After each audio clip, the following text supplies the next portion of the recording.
great job, one of the best jobs I've ever had. To hear more stories like this, go to 1620thezone.com/25 years.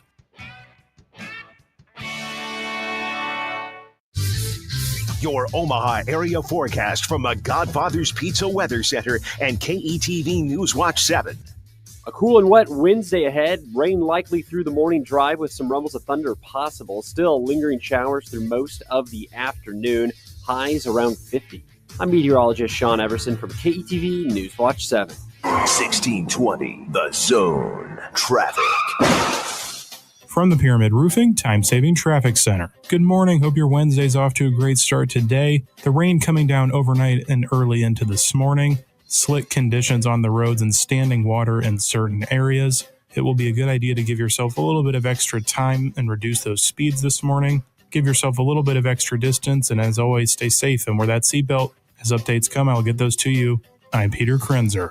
This time-saving traffic is brought to you by Modern Real Estate. Introducing Modern Real Estate, the game changer in Nebraska's property market. They make buying, selling, and investing more affordable and transparent than ever. You're in control of how and where your money is spent. Visit modernrealestateco.com and experience the future of real estate today. Velocity Clinical Research is seeking children between the ages of 12 and 17 to participate in our mono trials. If your child has not previously tested positive for mono, this study could be a great opportunity. By participating, your child may contribute to important medical research and could earn up to $2,000. Velocity also performs vaccine studies. Studies are medically supervised and do not require insurance. Your time is valuable, so Velocity offers compensation for study-related time and travel. Find out more at velocityclinicaltrials.com. Celebrate with big, huge, gigantic savings during the 42 Degrees Veterans Day sale. How big? Check this out. Creighton and select disposables, buy one, get one half off. All flour and pre-rolls, buy two, get one free. 25% off all CBD and select Delta products. 30% off select vaporizers. Select accessories, 25% off. And all glass starting at 60% off. Don't miss the Veterans Day sale at 42 Degrees. By your mom's house. If you're living with dry age-related macular degeneration or dry AMD, you may be at risk for developing geographic atrophy or GA. GA can be unpredictable and progress rapidly, leading to irreversible vision loss. Now there's something you can do to slow it down. Get it going slower. Izervay is proven to slow GA progression. Izervay gets GA going slower. Izervay or avacincaptad pagel is a prescription eye injection used to treat GA. Don't take it if you have an infection or active swelling in or around your eye. Izervay can cause eye infection, retinal detachment, or increased risk of wet AMD. Izervay may temporarily increase eye pressure. Your vision may be impaired after an eye injection or exam. Don't delay. Ask your doctor about Izervay today. Izervay gets GA going slower. Visit Izervay.com. That's IZERVAY.com. Email us on the Equitable Bank inbox with whatever is on your mind. Zone Inbox is brought to you by Equitable Bank. We take banking personally. You can get me, Gary, at 1620thezone.com. We want to hear from you on the Equitable Bank Zone Inbox. This just in, Union Omaha is playing for a championship this Sunday at Werner Park. The Owls set a new goal-scoring record during the 2024 campaign, flying into first place for the third time in 4 seasons. But we're not done yet. It's now time to battle for another league championship trophy on Sunday, November 17th at 2 p.m. Visit tickets.unionomaha.com to secure your spot in the stands this weekend. We're just one win away from bringing more glory to Omaha, so don't miss history. One city, one club, one means all.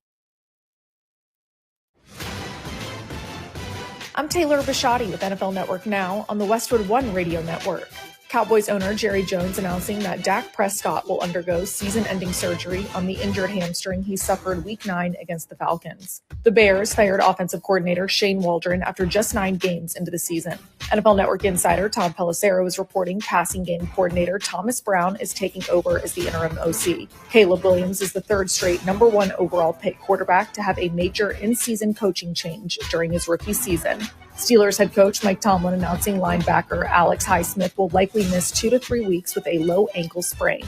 The latest NFL draft order is out heading into Week 11. The Jaguars taking over the number 1 spot, followed by the Giants, Browns, Titans, and Raiders. The The Saints and Dolphins round out the top 10 with the Cowboys coming in at number 11. You can see the entire first round on NFL.com. This has been NFL Network Now on the Westwood One Radio Network.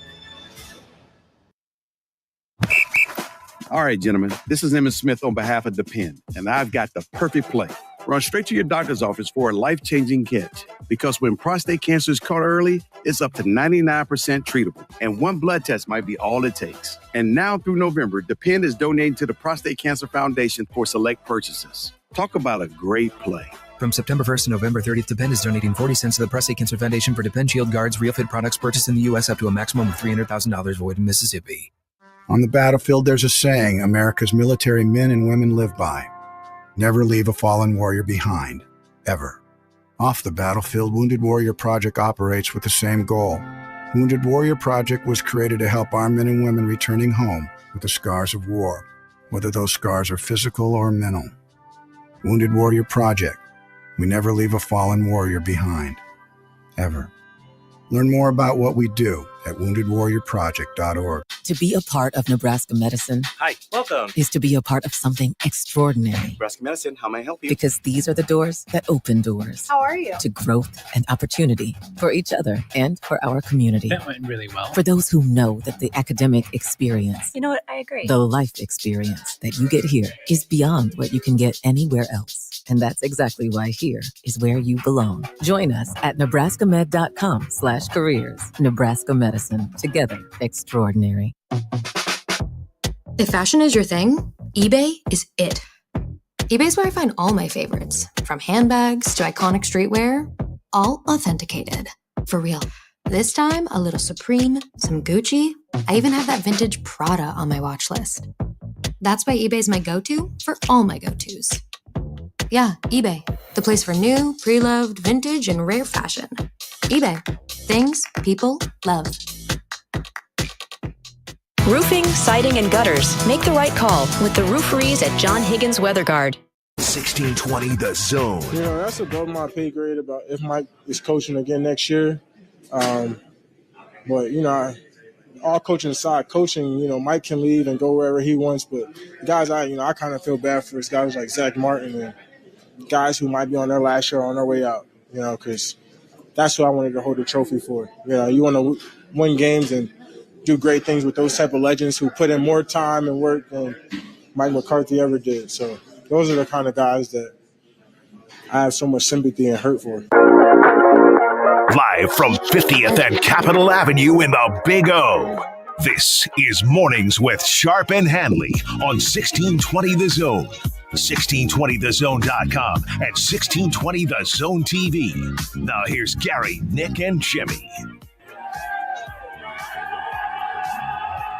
Good morning, everybody. It's a soggy Wednesday in Omaha. Little thunder. Anybody wake up early this morning? You heard a little rumbling going on? It was loud. It's Dana Holgerson getting up and designing plays for the 2025 season. He's like, well, this guy will go this way. This guy will go this way. You're inferring he was sleeping. Fedoni will go downfield. We'll throw it to him right in the seam. We'll keep him here. Bringing the thunder. Good morning, everybody. Welcome in. It is a Wednesday, middle of the week. How the heck are you on this soggy, as I mentioned, Wednesday? It's raining outside, so be careful. I've been told that there's standing water on roads. That's what the traffic people are telling me. Yeah, there was on the expressway. There was kind of over by the UNO area too. Okay, so, yeah. All right. Also, I will tell you this on my drive-in, not to steal the thunder of Peter doing traffic today. Okay. Is Peter doing traffic? Yes, okay. He's there.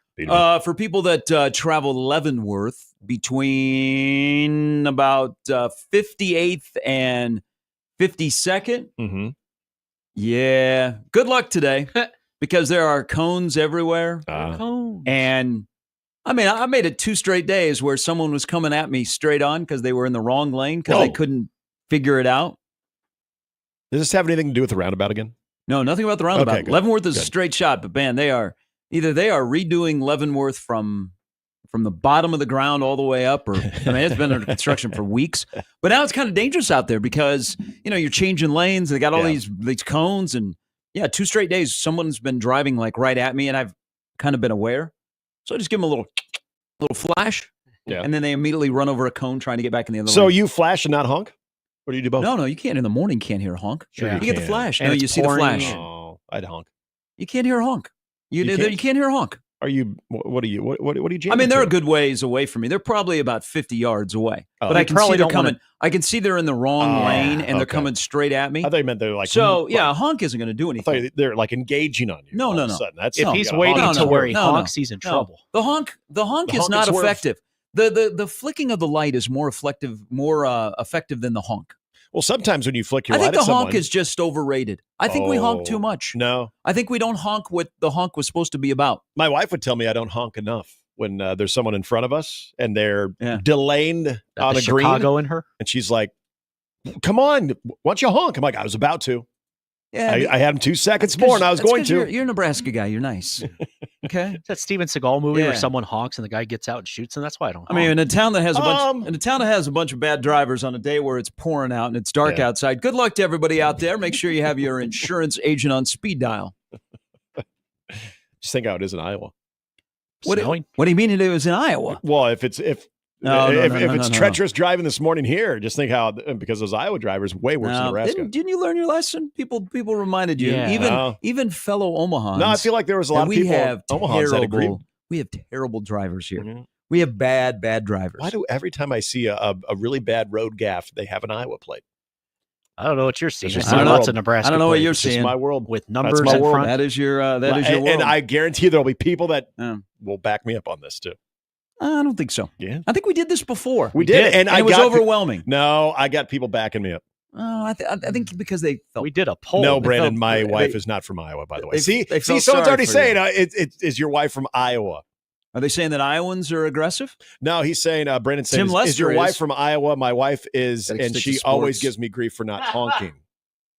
Yeah. Jimmy caught that one. I'm a big fan of Tim Lester, by the way, the OC at Iowa. I listened to his presser yesterday. That was a good hire by Kirk. Is he a good driver too?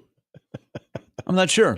He probably has a He's driver. not originally Kirk. from Iowa. Hey, wasn't he the guy that was being interviewed in the hotel Yes. cafeteria? Yeah, just sitting there waiting his turn where Yeah. people were actually able to take pictures of him Yeah. just hanging out in the lobby.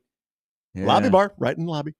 Why do OCs all end up in hotels? She was a raging alcoholic. I'm sorry, what?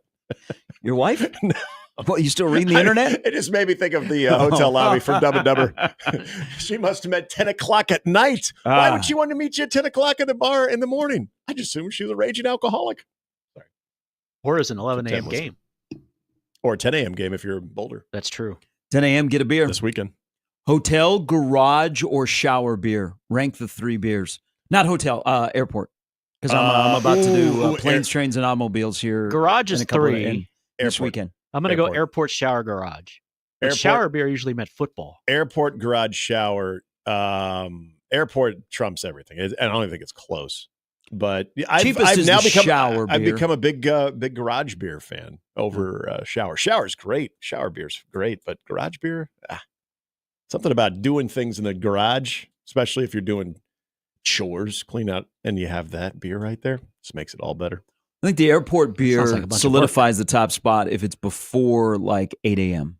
Oh yeah. Ooh. But there's not a lot of places that you can tell if the airport is real or not if they have the bar open at 6 a.m. Yep. When you got to catch that 6:20, 6:30 flight out. Yeah, first flight out. Yeah. Yeah. And you They're there and for you. And you're willing to pay, $15 for a little beer, but then the person behind the bar says, "You know what? You can get that to go." Oh really? Can I take 2? You guys not know that? No, I did not know that. I've been to So I could wait in my in Houston. yeah. I've bless been Texas. twice there through Hobby, Mhm. and they will give it to you to go. So before Now, I'm boarding, I think can it's just sit there and drink a beer. I think it's illegal, but Oh, you know what? I'm not the one that initiated it. I was offered. Hey, if they're I think gonna offer Hobby it, has water I would bird. just be a compliance. I Wouldn't would be love in to sit in the compliance gate. to a felony or whatever it's called. I I don't mean to downplay a felony, but yeah, you would be. because you can't sneak, You'd be you associated to it. you cannot sneak. I learned this when I was much younger. You cannot sneak mini bottles onto a plane. Mhm. They frown on that, but I'm like, That's you know what what? Odell Beckham You know Jr. what? I does. can't afford your alcohol. Right. I can afford this. That's They why you frown do it on that. Odell Beckham Jr. You fill up your 5-hour energy with whatever Yeah. cocktail, and then you just drink it. Although it's funny coming from him because he could afford those bottles, those mini bottles. That's true. But he's had too much too before, economic. where he's disrupted a flight. So, so I wouldn't take too much flight lessons on alcohol from Odell Beckham Jr. All right, it's a busy day of basketball around here. Wait, can you get beer at Epley before 6 a.m.? No. Okay. There's not Before a chance 6? that No. Cracky McGee's is open at 6. You might be able to get a microwaved egg sandwich. True. Oh, I don't know. I don't know if I'd trust it, but you could. You know, I don't understand. I don't even think. I don't understand the people that when they finally close that place will be like, oh man, no. If you just because the name's fun, and because we're desperate, Yes. and there's no other option. Yes, exactly. When you're limited to options, you embrace something. You'll pay the ridiculous price because it's all you have right there. And how did we start this whole thing? What's the best beer to have? Airport beer. It's expensive. It is expensive. It's really expensive.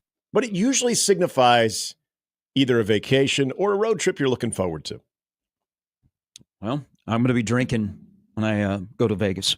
You should be. Many will. You should be. When you get to, I think it's a rule. When you get to McCarran, are you going to put some money in the slot? I do. I always do. You should. You guys don't do that? You ever get off the plane in Vegas and like Yes. one of the first slots? Yeah.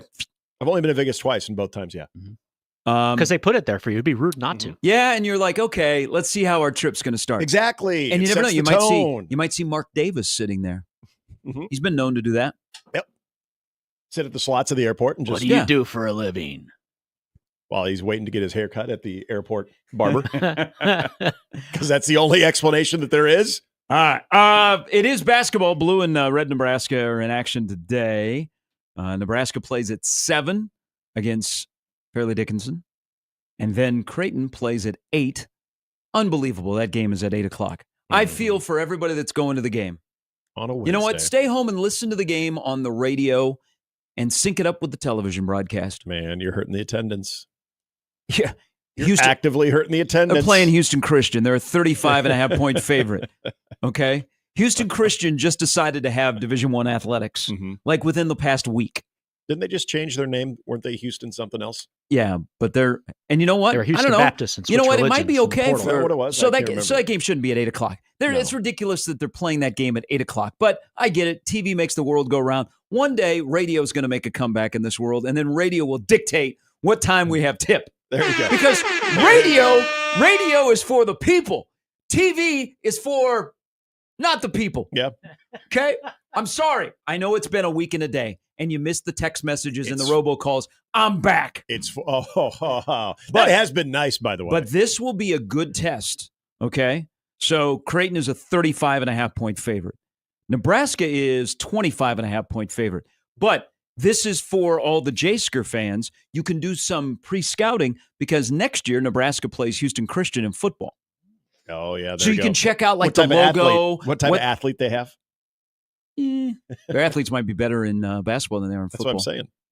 They can have the highest level athlete. Reeks of BTN plus. Whoa. For a Nebraska football game? Well, get people. I mean, I know things are a little rough around here. They've lost 3 in a row, but I don't know they've sunk that far. You get behind the paywall of the BTN Plus for football. That's when you probably need to have a conversation about this whole media deal. But we will talk about the Creighton Blue Jays. Well, there's a lot of stuff going on. It's a busy time of the year, and a busy man, Matt DeMarinas from Blue White Review, will join us. He's been on the road. He's been all over the place. He's been sleeping in hotels. He's been racking up miles on that Honda Accord that has probably 300,000 miles on it. You ever meet somebody that owns a Honda Accord, and that's the first thing they tell you? Got 260 on it. Actually, you know what? Only been in the shop once or twice. Great car. Gets me to Lincoln and Omaha back. I commute for work. 260 on it. It's funny you say that because now I think about two people who I knew that had either a Honda Accord or a Honda Civic, and they always bragged about the miles. Like, they're like, I just crossed 200 thou. Haven't even blinked on it. Yeah, no problems, no issues whatsoever. Is that a Honda thing? Like, if you do that in a Ford, is it I know like, come on? I know Honda Accords are pretty reliable. They are. Civics, great gas mileage. I think Cranack, I don't know if he still does, Mark Cranack. He had a Civic. He was one of those guys that he was mileage guy. They're like, they'll tell you. All right, you go, Honda Accord. They go, yeah, 260. Yeah. 260, you know what? Been in the shop twice. I haven't no had problem. one issue. Had to change a tire once. That's it. Jay Moore will join us at 9, and then Brandon Vogel at 9:40. It is USC week, where the Big Ten is going. Nebraska, USC, get your blank together. We need you. We desperately need you. We need this game to matter. We need inventory for our TV partners. We can't be having Purdue and Penn State playing at 2:30 on CBS. We need Nebraska and USC to get your together so that this game is not between two teams that are combined 9-9. We'll discuss many of the angles of a midweek look ahead to USC. Plus, did you guys do it last night? Did you dive into basketball for the first time? I did. Wait, for the first time. Well, I don't think you've dabbled much in basketball. Oh, did I bet on it? No, I didn't. No, not betting on it, but like just watching it a lot. Yeah, I watch both. I watch the doubleheader. I'm a Champion Classics. Yeah, they shouldn't have that game at a neutral site. Can I also make a? I agree. But we all jumped into college basketball last night, right? Do like 5:30 games. And then if you won some extra. You watch Steph Curry make you feel like a 6-year-old again, watching him last night go night-night against the Mavs. I just like the captain's hats. It was a good touch. My NBA team is broken. Spoelstra called the timeout in overtime when they didn't have one. Oddly enough, who was in attendance? Jalen Rose. Would have been better if it was Chris Webber. Man, just got up and left. Man, they gave up at the end of regulation to send the game to overtime. They gave up a out-of-bounds play after a timeout, which they don't. That's like Spoelstra's thing. I think the Heat are broken. They need Giannis now. But Curry put on a show last night. He went for 37. But every time I watch Curry play, and he had a 3-minute span last night against the Mavs to close that game out where he scored 12 points, I always think he makes me giddy. Like he makes you feel like a little kid watching him. And a guy could score 8 points every quarter for the rest of his life and be a Hall of Famer. But there is nobody in the game of basketball that in about a 3-minute span can just change everything you think about the game of basketball like Steph Curry. Yeah, when he's on one and then the way that he scores, the creativity. I would, like a lot of people at one point had Warriors fatigue, but now that they're kind of, well, first of all, broken up a little bit, but have been a little bit more down to reality. Nick is not here for super teams. I'm not here for super teams. No super teams. I'm a fan. I'm not. I don't like them. They're not for people like me. They're not for blue collar people like me. They're for all you elitists out there. Where do you live? I live in a rural area. Main streets. I live out in the country. No, you don't. It was the country though. Once. I mean, yeah. If you lived on the other side, it used to be called Bunstown. If you lived on the other side of Ford, I'd be like, yeah, I can vibe with you. now you live in an area where weekly they repave the roads. That is true. It's very frustrating. Are you saying that people in where I live, they would be more for super teams? Yes. Okay. You know what? I'm bringing that element into the neighborhood. Then I'm against super teams. Us blue collars we relate to the offensive and defensive linemen. You people, you relate to the skill guys. We're skilled people. Built, not bought. Yes. I guess that's fair. But watching the game last night, so Kansas won. If you missed it late, Big Blue Nation, man, I think they made a really good hire with Mark Pope. Yeah, that was a fun game. That was a really good game. Yeah, there was a difference of basketball going on between the first game and the second game. Slightly. That's a bricklayers convention. Rock, shock, rock fight. Ooh, that's good. What if Haney was? I hope he said that.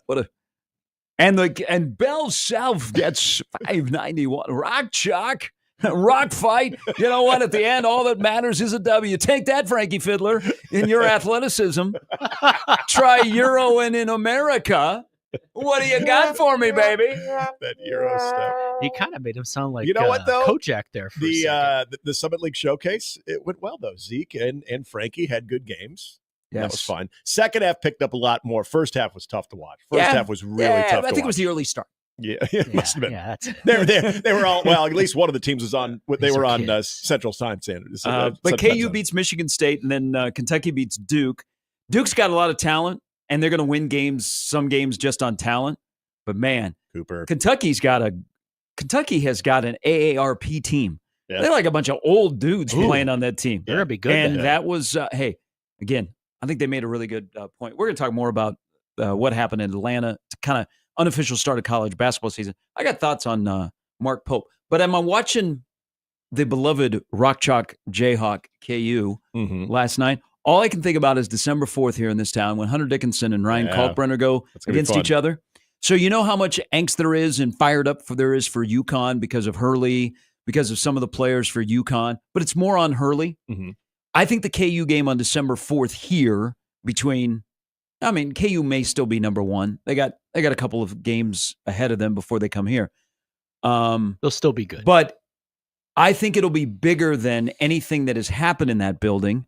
And that includes UConn and the great Villanova teams that have played here. One, because you not only have a player that has a very unlikable face in Dickinson, okay, and he's going against your star, and then you have a GOAT. You have Bill Self on the sidelines. Yeah. And All-time also, winningest here's coach. another thing. Like when UConn and Villanova come to play here and it's riled up and people are fired up and they've gotten the garage, the shower, and the airport beer before the game ever starts. And something you in don't between. have UConn or Villanova fans really in the arena. If they are, they're sitting behind their bench and they're like, "Oh my God, don't throw stuff at me! Oh my God, they're saying mean things about our coach." They're going to be overrun that night. There'll be a lot of there'll be a lot of KU fans, a lot of there. rock jockers there. Yeah, there'll be a lot of KU fans that'll be in attendance. They should wear their red KU. It's gear just to troll. and that's the kind of interesting thing about the KU brand with Midwest. There's a Midwest flair to it that if you're not fully a Husker basketball fan or a Creighton basketball fan, but you do like hoops, for some reason it's usually the fallback is the Kansas brand. Yeah, bandwagon, whatever you want to call it. But every time Kansas has been to the NCAA tournament here in Omaha, besides what they bring from their own fans It's an from invasion. Lawrence, they've get a lot of local interest too. Yep. So as soon as that thing went on the schedule, I might even go, and that's I past would my assume bedtime. the majority of those tickets Better were take out a loan. the majority of tickets obviously were Creighton, but I think there were a lot of tickets from Omaha that probably were on the Kansas persuasion there. Tickets too. can be acquired. And you got a strong alumni base here too. Plus, you also have the J-Skers, and then a J-Sker probably also their safety basketball team is KU. Mm-hmm. Yeah. So they're going to be kind of conflicted. They really are. They really are. We going to get the what would you call it, the Crazanza? Yeah. Are they, Trademark that. That's good. Can't. Yeah. That I just want all the teams to have fun. the Crazanza. What are I you, think that one's soft? better. No. What are you talking about? That one is better. You actually believe me that I would say that? Yes. No, I want to beat everybody. I do. I believe everything now everybody says. Okay. I've learned that over the really? last week. Yeah. Oh. Okay. Wow. Just kidding. Just kidding. Are you? But do you guys believe this? Shifting a little bit away from basketball. Isn't it interesting that Nebraska and USC play this weekend? Not that part, because it's on the schedule. It's not like I didn't just show up out of nowhere. It's like Dan and called up whoever the AD is for today at USC and goes, Is it still Lynn Swan? Pat Hayden? Let's call Swanee. Mike Garrett? rest in peace. There really has been a lot of athletic directors here in the past decade. There's been some dysfunction at my Dolda God. USC. I think we just named 4, and they were all within the last 10 years. Yeah. Oh my God. Would you have thought that coming into this game, because both teams are combined 9-9, it's a big game. I'm fascinated by this game. I think this game, Tennessee Georgia's getting a lot of love. This game has to be on your top 10 list of must watches because who knows what's going to happen, especially since both last played. Yeah. But who would have thought that coming into this game, if you said this question to both fan bases, now and in the future, who do you have more faith in, Matt Rule or Lincoln Riley? That I bet Matt Rule would win a poll in this question. Who do you have more faith in now, with each team has 3 games to go? One needs 1 to become bowl eligible. The other needs 2. And then next year, who do you have more faith in? I think might be slight. It might be a recount. Sorry, I can't get that up. I know. I missed the text. I'm actually going back and like retexting those people like, hey, how you doing? Hey. Yeah. How'd everything go for you guys? What are you doing? Did your guy win? Hey, you got a sign in my neighborhood. The guy lost. Take the friggin' sign down, please. Thank you. Who do you have more faith in, Matt Rule or Lincoln Riley? And I think Matt Rule would win a poll like this. I'm not saying that's a bad thing, but initial blush, you would go, Lincoln Riley, USC's been in the playoff. Come on, man. He's a quarterback whisperer.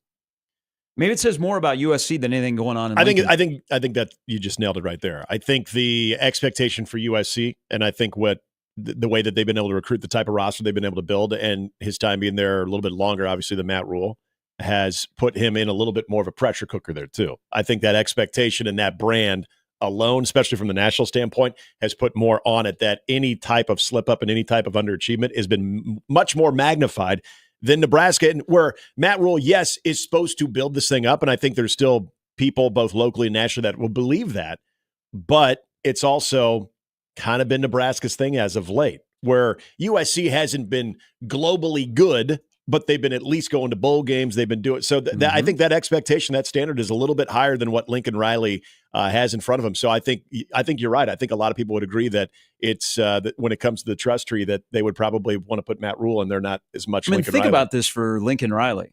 So he makes quarterback change. People are openly wondering how many USC fans are going to be at the game on Saturday. The only thing USC right now has going for them, I shouldn't say the only thing, is that they're wearing those cool 72 throwback uniforms. Those are perfect weekend to do it too. Just shows you USC hasn't even really tinkered with their uniform because it looks very similar. The throwbacks they're wearing, they look but they haven't. So that's a good thing about USC is in this game where Nebraska could make it very uncomfortable for USC to force them to have to beat UCLA and Notre Dame to get to a bowl game. Is the other part of the angst towards Lincoln Riley is Julian Lewis, who is a 5-star quarterback who had committed to USC. Colorado has tried to get him to flip. The guy's going to be at the Georgia-Tennessee game.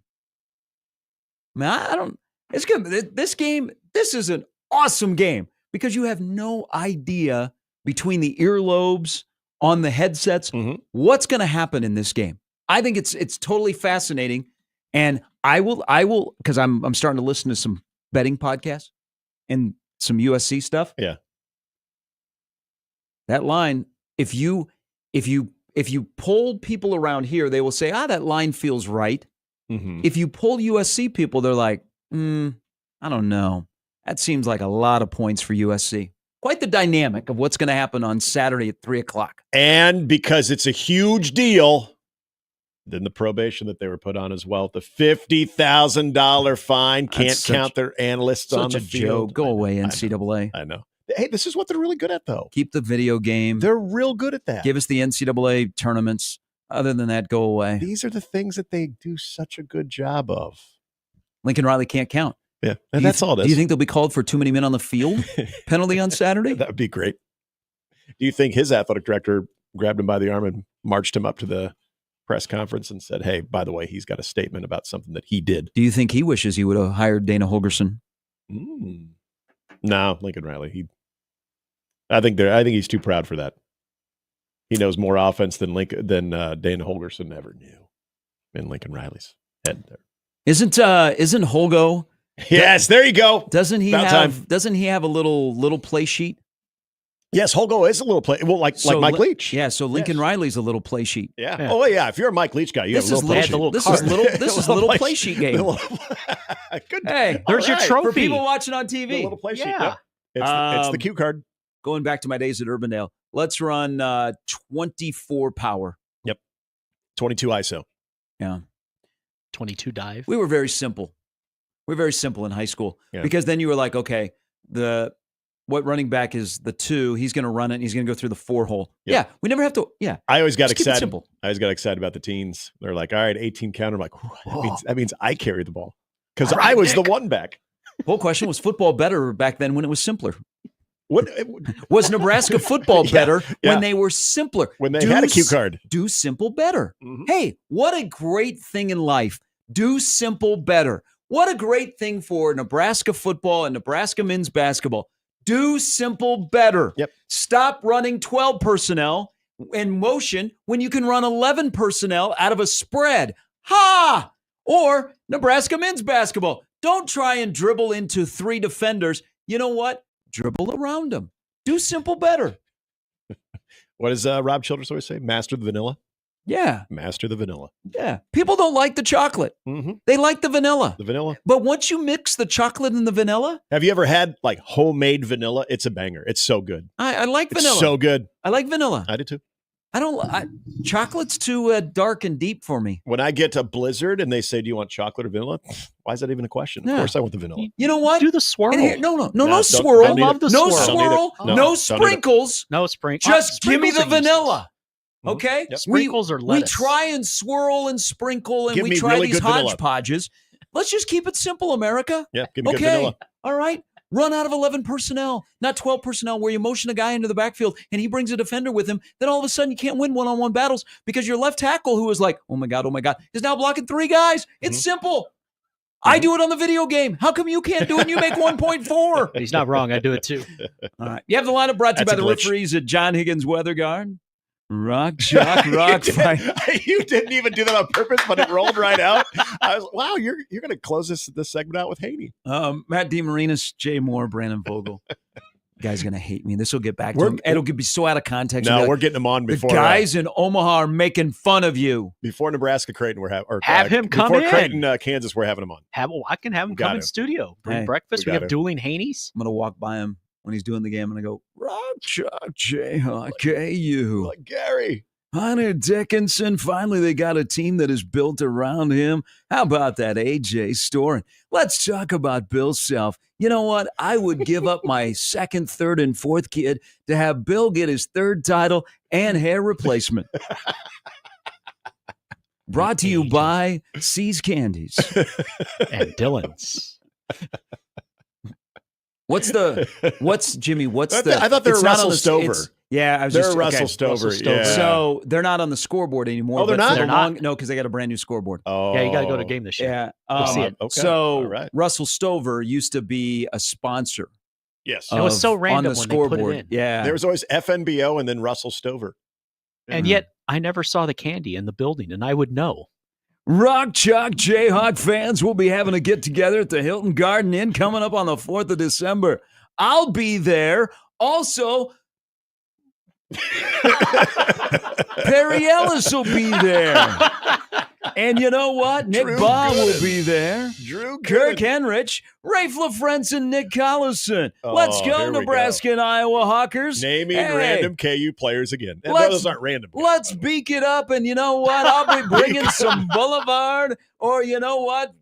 My good friend Travis Kelsey. He's got the garage beer. Let's go. Rock Chalk Jayhawk meet up at the Hilton Garden Inn.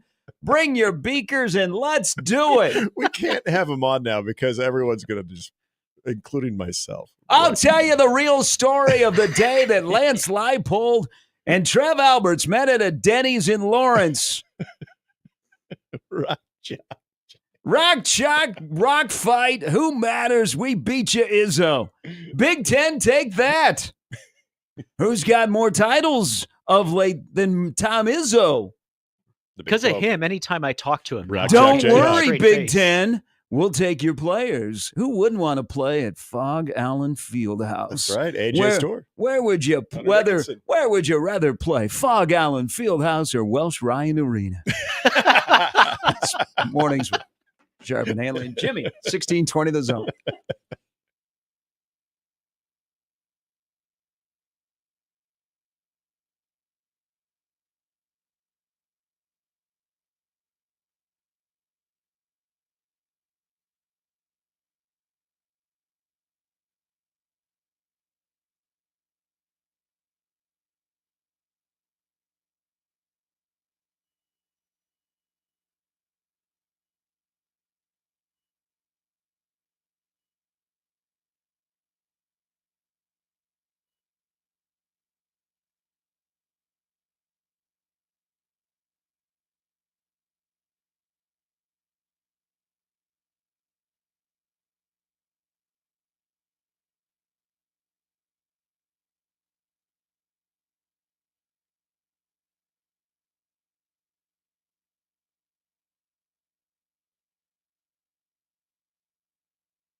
All right, happy hump day, everybody. Welcome back in. Mornings with Sharp and Handley. And Jimmy here as well. Matt DeMarinis to join us coming up at 8. We got lots to catch up on. Creighton plays tonight here on the Zone. Fortunately for you fans, they're tipping off at 8 o'clock. But you want to make it worthwhile to go that does not involve watching number 11 dominate again? Yeah, buy stock in Ty Davis. Ty Davis, buy stock right now. Thank me later. Also, if you're doing well in the crypto market, you'll do well in the Ty Davis market if you get it early. But 8 o'clock tonight, you'll hear the pre, the post, and the play-by-play. That was just a random crypto market poll. You guys got a fun day. I don't have any crypto now. No. Crypto's apparently doing really well. Is it? It's back? Yeah, I got a couple friends that are in that world. Yeah. And they're like, man, you should have seen what happened to crypto a week ago today. Yeah, I'm like, I thought that was done. There was a guy That's true. It did I was come back. talking with. We were golfing a while back, and I asked, so what do you do? And he said, well, I did something with like pharmaceutical sales, but he said he did really well in crypto. He said crypto's doing really well too. So that's the second time I've heard that. Yeah, I thought it was. I don't know enough about that world. I don't either. I listen to my financial advisors. Yeah, they never bring up crypto. They're like, it's going really good, and I'm like, okay, thank you. That's good to know. All right. So Matt DeMarinis will join us coming up at 8. I did some searching last night after watching the college football playoff bracket come out, the second of 6. Mm-hmm. It's so confusing. They do the 1 through 25. I just want to know who's in the 12. Yeah, exactly. Okay. I don't want to know what team was left out of the NCAA tournament before you give me the bracket. Oh, we now have Bubble Watch. Well, we've had that for a while. I know, but we have it now in college football, like the actual official Bubble Watch now. Georgia, big game for you this weekend. Yep.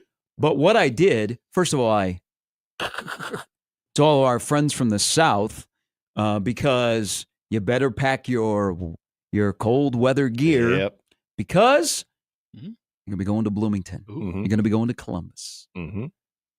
Could be going to State College.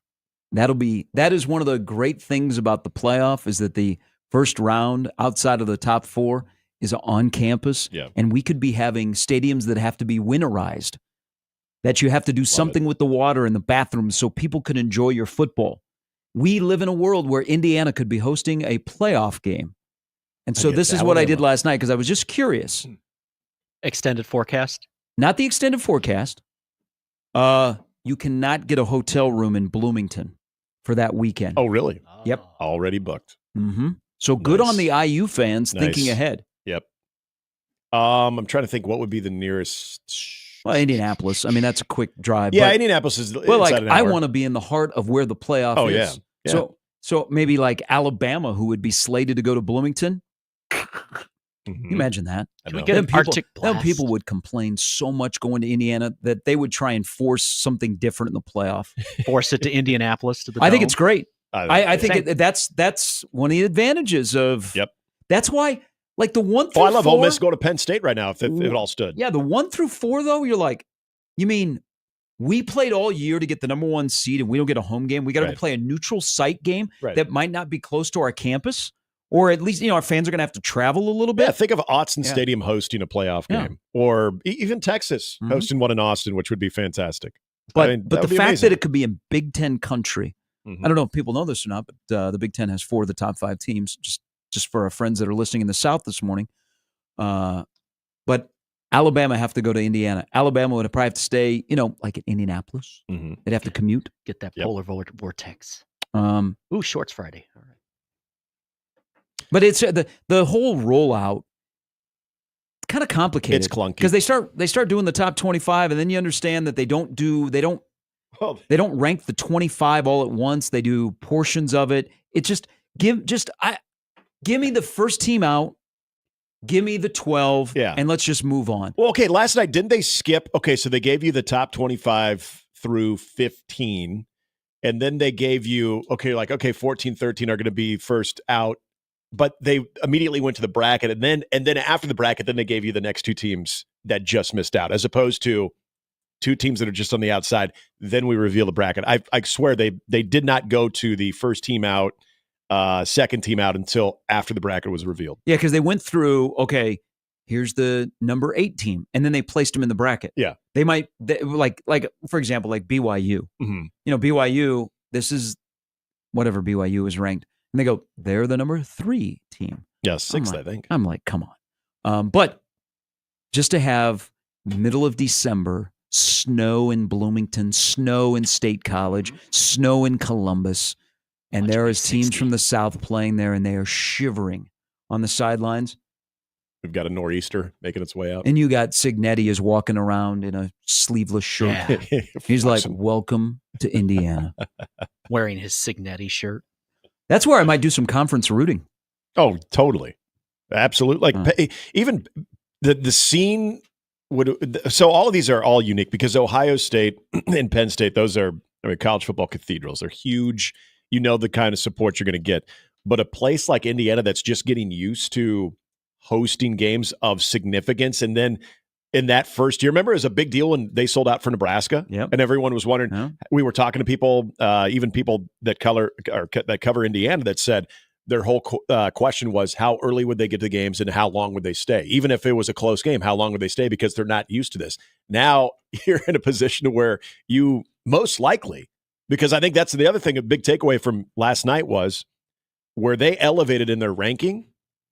I was a little concerned about them a week ago, where they elevated in their ranking, and ironically, in the game that was probably their most tight game, that they actually went up 3 spots. So did BYU. That they're good as long as they play out the season the way that they're supposed to. They're good, not only getting in, but still most likely hosting. Biggest fraud to do what you're talking about is Penn State. Yeah. Again, Penn State just tell me the resume why they should be hosting. Penn State just wins out. They got the easy ones. Yep. They are the school that benefits the most from the expanded playoff without winning a big game. Yep. I mean that's ridiculous. But Texas, Penn State are kind of, and Indiana, because of no wins over ranked teams, are all kind of in the same ballpark. But yet Georgia, which has a really good strength of schedule, Georgia's hurt by the eye test. Yep. But Georgia went to Texas and won by 15. But yet Texas is one of the top seeds. Yes. Okay. Which without question is one of the best wins out of any team that's under consideration. That's why I hate committees. You play yourself in, not get picked. Yeah. Play over picked. Yeah. That's why I was never worried when I was the last kid picked to be on a team, because I'm like, I'm going to play my way in. I don't need to be picked first. There you go. I'm a player, not a picker. Just get me on the team. Yeah. I'm a player. Get me in the tournament. Georgia. Okay. Georgia's hurt by the eye test. I don't know what Georgia does well right now. Well, and the other part about Georgia is, but they are going to be fine if they win out. Okay, but let me ask you this: if they lose, they will probably be scary, and they will prove me wrong. If they were to lose, it's most likely an eliminator. But there's still a path for them. Well, because again, then you have to look at their schedule. What network is doing the playoff? Exactly. Okay. So a 3-loss SEC team that is Georgia with that resume? With that schedule, absolutely. The toughest schedule. Never say never. And their 3 losses would be, it's not like they lost to Vanderbilt, Alabama, but Texas' best win is Vanderbilt, so put some spect on the doors. Hey, they're better this year. But they would have those 3 losses, assuming if they lose to Tennessee this week. But they would also have one of the best wins out of anybody on the road, mind you, too. So could you make a case for a 9-3 Georgia? I don't want to say a 9-3 SEC team, because I know a lot of people look at it that way, but a 9-3 Georgia team with that schedule and with that quality win over a 10-2 team with a so-so resume? I would. Yeah. Oh, definitely. I would totally take it. Definitely. That's how a 3-loss SEC team gets in. And Georgia fits the billing perfectly because of that schedule. There are a lot. This is the other thing that I'm learning, that I thought if you are a 2-loss SEC team, then the chances are you are making it into the college football playoff. I think there's going to be a lot of cases where that's not going to be the reality. But we also said, hey, could you make a case for a 3-loss Big Ten or SEC team? Yeah, but it's not a slam dunk. You have to have it. And this is where Georgia, I think Georgia's the only one. If they lose this weekend, they would be the only team that would fit that bill because of what they have on schedule. The SEC is also deeper than the Big Ten. That's why Petiti calls up Dannon and calls up the USC athletic director of the day and says, "You guys got to be better." The middle of the Big Ten's got some work to do. Yep. We can poke at the SEC, but their middle is better than the Big Ten. I don't think it's debatable. The Big Ten needs to be better in the middle for their partners and also for these discussions about, well, look at such and such. Yep. But it's a weird thing because there's imbalanced schedules. Not everybody's playing 9. Not everybody has divisions. But yet we have people on a committee that are going, yeah, I think. But explain to me Penn State. All right, Jimmy's got an update coming up in a bit. We reconvene after the top of the hour. What if the final score was 45-42 on Saturday? How would you feel? If it was just a repeat of the 14 Holiday Bowl. Nebraska loses. That'd be a lot of fun. But it's 45-42. How would you feel about that kind of an outcome? Again, that we come back. Again, Matt DeMarinis, Jay Moore, Brandon Vogel. Jay Moore would not be happy. No. Black shirt. And the Black Shirts give up 45.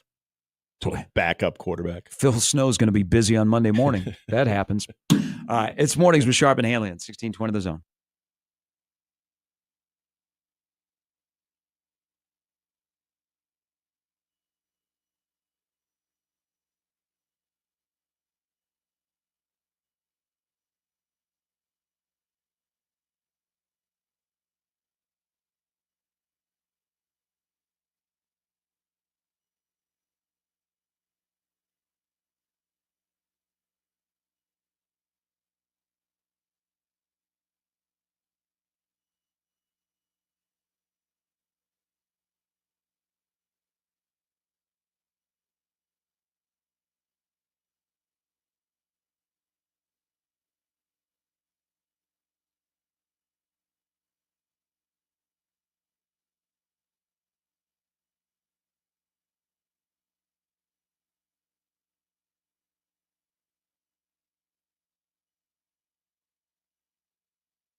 He's going to be a good addition to our wealth of great SIDs that we have in the state. So if you're in Lincoln tonight and you see him and you go, oh, FDU kid.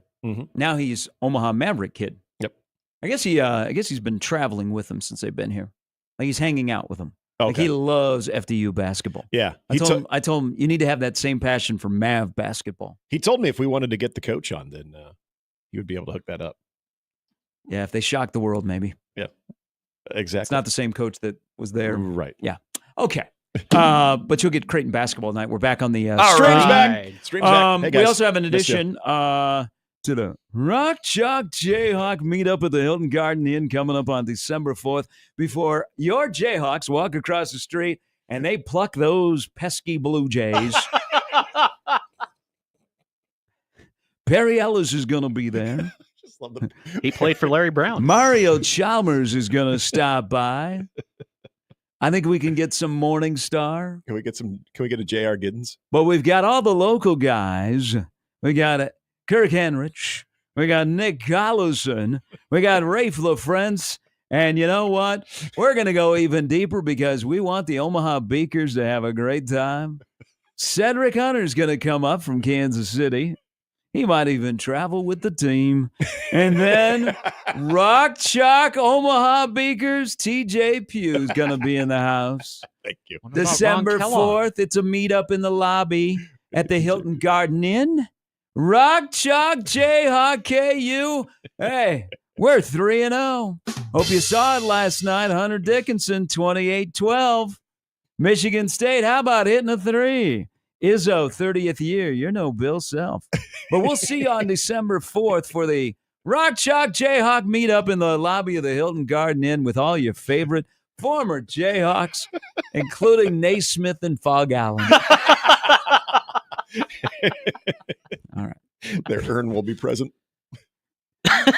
Anything that was just mentioned, and if you happen to show up in the lobby of the Hilton Garden Inn and nobody is there, do not hold me accountable. People are like, oh, I didn't know this. And so now all the KU alum that live here are checking their email to see if there was something get that just went mad, out. email Nick at 1620thezone. Quick check. The line for Nebraska USC on FanDuel is 8.5. It's gone down. The total is 50.5. I'm here to tell you, it's going to be a close game. And I say this because of the way Nebraska operates. So Nebraska can't handle success. That's a big reason why I said I think they'll go 7-5. Mm-hmm. They haven't gotten over the hump to, hey, when you have success, you go get more success. Yeah. So, but when people count them out, it seems like this team shows up and competes. And so I think they'll compete. They still got some issues, but I think it'll be a close game. I actually think I'll save it for Friday. But the total is 50.5. I brought this up before we went to the break at the top of the hour and the stream went down, but the stream is back, so you can see all our lovely faces. Hi. 45-42. What if we have a same exact score of the 2014 Holiday Bowl? How will we feel? Nebraska's defense, which is 25th in the country in stop rate, gives up 45. Nebraska's offense, which has been offensive, gives up 42 or scores 42. How would Big Red Overreaction exclusively on 1620 The Zone on Saturday? What would be the discussion of a 45-42 game USC wins? Or no, you know what? Either side. Nebraska wins 45-42 or they lose 45-42. Oh, okay. Those are two different things, though. Those are two different things. Because there's winning and then there is losing. Exactly. The win. Thank you. The win would be killing me this morning. It would be finally the offense picked up the defense. There would be more forgiving of the defense if they won in that fashion. Losing in that fashion, it would be mixed, but I still think people would dwell on the defensive shortcomings of that one. So, but if you win that one, you'll forget about the defensive shortcomings. I agree. You totally you would. won't even say, gave a 42. It was probably a fluke. No. You know, and you're like, oh, they had the backup quarterback who we didn't know much about. He's more of a run threat. We know that that's a little bit more challenging for this defense. You would be able to pinpoint, I don't want to call them excuses, but that's exactly what they would be. But this fan base is so desperate to see any semblance of offense, and it would be very ironic that as you make that major change to the coordinator position, that would yield to the type of results you would get as far as the scoreboard. I think people would be elated. Now, if they lost, I don't want to say that improvement wouldn't go unnoticed.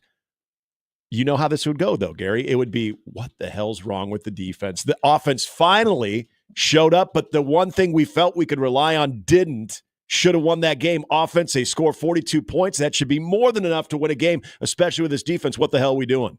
Phil Snow, we need your help. Now, if that number happens, that would mean that they went over the total by 37 points. So the total is 50.5. You can do the math. Yeah. They expect some points to be scored in this game, but let's don't get crazy. Nebraska is all of a sudden they're not going to show up and score 42. No. But could they score 30? Could they score 30? Could they score 4 touchdowns? Yes, I think they could. Now another part. I know it sounds crazy to say that, but yes, they could. Now another part of this is the stat that just if you're doing a job evaluation, the stat under Matt Rule that Nebraska's defense, anytime they give up more than 14 in a game, they're not in a win. Right. That's not happening. I mean, that's not good. You're going to have to buck that trend because USC scoring more than 14 points. I'm pretty confident there. Okay. Yeah. The question is how much over that and how much can Nebraska's offense score? And I do think, I feel very confident that they can score 28 points, that they can score 4 touchdowns. And now part of that has a little caveat in it. Who's the starting quarterback? Dylan Raiola. Okay. Then Dylan Raiola giving me in that offense where I truly feel things will have been simplified. I truly feel things are going to be pared down, and they're going to be in some sets, things that make more sense to what this group can do. Does that help you block on the edge? I don't know if you get that major improvement. Okay. That's an area that and this is kind of funny about what you just brought up there. How much of the edge game will you see? How much of Nebraska trying to attack the edge, either in the run or in the screen game, will you see? Because I think a lot of people feel like, well, you bring in a new offensive coordinator, a guy that's going to look at things that have worked and have not worked and be able to put that into a game plan. Most people are led to believe that that's going to eliminate the screen game. The fact remains, Nebraska getting to the outside, their best bet is that. It's just lack of execution. So can you put other bodies out there that you feel more confident that can win a one-on-one? But what bodies? I mean, I hear that a lot. Where are these bodies coming from? I mean, there's no waiver wire. No, you're right. There's no. I'll just use him. He's not playing, but I'm using. I mean, Keelan Smith isn't like, hey, this week I think you'd be okay. Yeah, and even we've brought up Alex Bullock. Is there use out of? But don't him you think? when it comes Don't to you think that? this is also? This move and this game either goes counterproductive to Rule's comments about players, or it validates.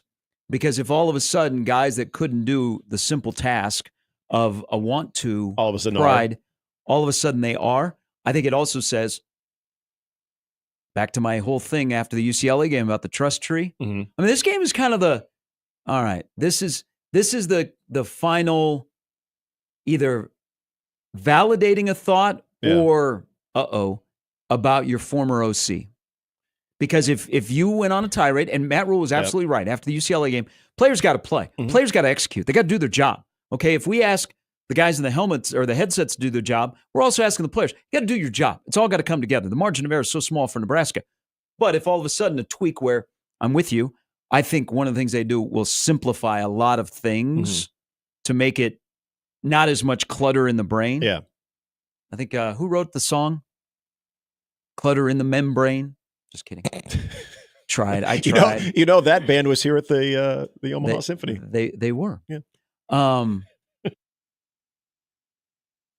then you go, how come this took so long? Yeah. So this is going to be a conflicting game looking at where Nebraska football is in week 10 of the 2024 season.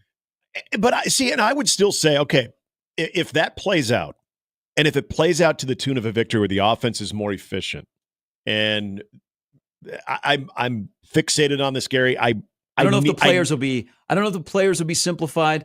The play calling will be simplified. Right. And then you're right. Then that comes down to, okay, because the overall execution of this thing. Yeah, they can't do simple. They make simple hard.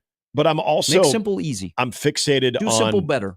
Can they have more of a sense of urgency? And if they're doing that, so how does that look? If they're doing that more than just, okay, you're trying to run your 2-minute offense because there's 2 minutes left in the first half. Actually seeing that throughout the game, seeing the sense of urgency where you are getting in and out. Even if you're huddling, you're getting in and out. It looks like they have purpose up there. The part of what you lay out, I still think would go over fine. Of, damn, all right, rule this.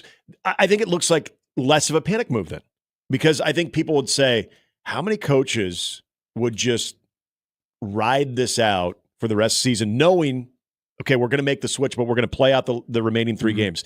This is a coach who thought, hey, that is the problem. I've tried to exhaust every an avenue. OC off the streets. Yeah, let me get an OC who I know.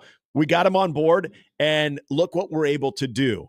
I think that would be applauded because it is so rare to do what Matt Rule just did. And if it actually works to where the offense is more productive, I hear what you're saying as far as it's going to be frustrating of, okay, you misidentified a guy that could run this offense, and why didn't you do this earlier? I think you get so far along into the season that you feel like your guys are going to pick it up. Your guys are going to pick up what they're putting out there. Okay, I see where you're going here. But the question is, and this is for everyone else out there, do you think Nebraska's offensive personnel are better than what they've shown? That is a great question. I don't know. I truly don't know. I mean, how many guys have gone rogue where you're like, yeah, that guy is doing stuff that he's like, man, that coach is not putting me in a good position. I'm just going to do this on my own. Which I would think is zero, but right. I don't believe that. But as far as have gone, maybe this is the better question. Have just gone missing. Yes, is Banks and Nair, they're missing who they are, or are they being put in a position that they cannot succeed? See, they're the ones that I don't know, because I watched, as a lot of us did. We looked at a lot of the different things that, especially Isaiah Banks at Wake Forest did, and there's not even that threat of it. There's not even that threat of him getting downfield. Is that? I'd like to think that that's him not being put in a good position. I'm gonna say, just some simple tasks of just being a wide receiver, they are not executing. Just before you ever get to the play being called, but just getting off the line of scrimmage. But why is that? Why all of a sudden have they lost those basic principles? I would like to think you don't get to. Did they have them before they showed up? I'd like to think they did. But did you see evidence? Nothing more than a highlight reel now. I mean, that goes to another bigger picture of when you're shopping in the portal, do you know exactly what you need and what you're getting? And that's a conversation as we get to it in December. But yeah, enough of the. I don't know what would you call them, C plus additions. I'm a little. I might give them a little bump to maybe a B minus, but it's a letdown. Yes. It's a letdown. I mean, absolutely, it is. Money's not being spent well across the board. Yep. Okay, are you getting your return on investment? No. In this day and age of the NIL, but here's where I think. Here, in my opinion, the two positions that will look different. Well, actually, I'm going to use a position group and then. Well, 3 position groups. I think quarterback will look different because they will uncloud some things that are going on. Yeah, I'm with you. I think in just a simple conversation of the eyes and the feet will look different. Now, Dylan's got a big offseason upcoming in terms of making the next step of the mechanics of a quarterback. But in the meantime, I think those are 2 things. I think they will allow the running backs out of a spread, out of 11 personnel, to have more of a chance. But you can't fix a guy's bad vision. And then I think the offensive line will like what they're going to do running the football. Now, I don't know about the wide receivers. Now, we're talking about the tight ends. The lure of the tight end making the step up, I think, is probably next year. Yeah. But I think running back, the quarterback, in your offensive line, probably you will see even this Saturday a little bit like, oh, they look different. And then you'll go, where's that guy been? Yeah, you're going to. And then you're going to get back into the, well, why couldn't they seal the deal with Dana in January? We just wasted a year. Right. And that's why this game's fascinating. It's going to be fun. It truly is. But the running back part of it, I'm also interested because we've seen many, many times when you go spread formation and then all of a sudden you've got wider splits and you got teams that you're going to get that initial gap. Here's the issue that I'm interested if it's a running style or if it's just, if there's bad habits or if it's what has and hasn't been there from a blocking standpoint. And you brought up the vision part of it. We saw in the Ohio State game, even though you're leaping at the 2-yard line, if you just cut to the left, nobody there. That to me should be a basic function. That's not a coaching thing. That's right. Well, I don't want to say coaching. I think it's that's an instinct thing. Yes, I would. But totally that's agree. not an OC thing. No. If it's anybody's problem, it's the position coach. Yeah, that's either on your running back or the habits that he's learned under the running back. I totally agree. So when you're initially seeing some different things where there's going to be a gap that you can attack, there's going to be an opportunity that you can initially get past that first wave. What does the secondary move look like? Does the vision still negate anything that could be a big play out of the spread? Now, you have to be careful because all of a sudden, simplified play calling doesn't mean a guy's going to be able to outrun defensive backs. Right. I mean, there.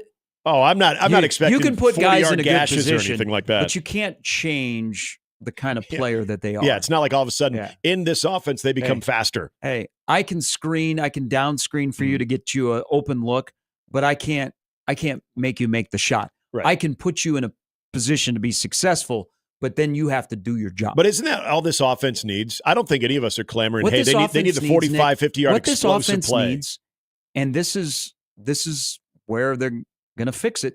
This offense needs just plug and play. Mm-hmm. I don't care if 15 is the quarterback, if 17 is a wide receiver. This offense needs to get to a position where it's just plug and play. Mm-hmm. And it's year after year. They take this guy, they put him in that position. That's what they do in that position. They take this guy, they put him over there. That's what he does in that position.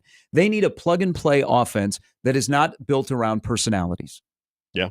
And that's where you get an identity.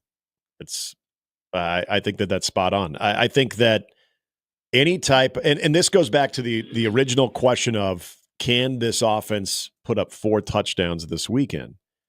I think with even some of the most subtle changes, and maybe they're not so subtle. It's good defense, though. It's an improved defense. That's defense right. That gives up 23 a game. And that's why I like the ability to be able to spread them out a little bit and be able to create more one-on-one matchups, more matchups where they're in space, that if you have a quarterback that feels like he's got a lot more room to maneuver, quick in, quick out, that all of a sudden you're nickel and diming your way down. That's where I think the running game, this is where I go back to, you don't need – I know Matt Rule's talked about it so many times where he wants to see those 5 to 10-yard gains go to 40 to 50 to 80 yards. That's not this offense. It goes back to your speed thing. You're just not going to outrun them. That's not what this running back group can do. But what you can do, can you get 5 to 6 yards a carry? That's huge. That'd be huge for this offense. You're staying on the field. You're finishing with points. More than anything, finishing with points, efficiency.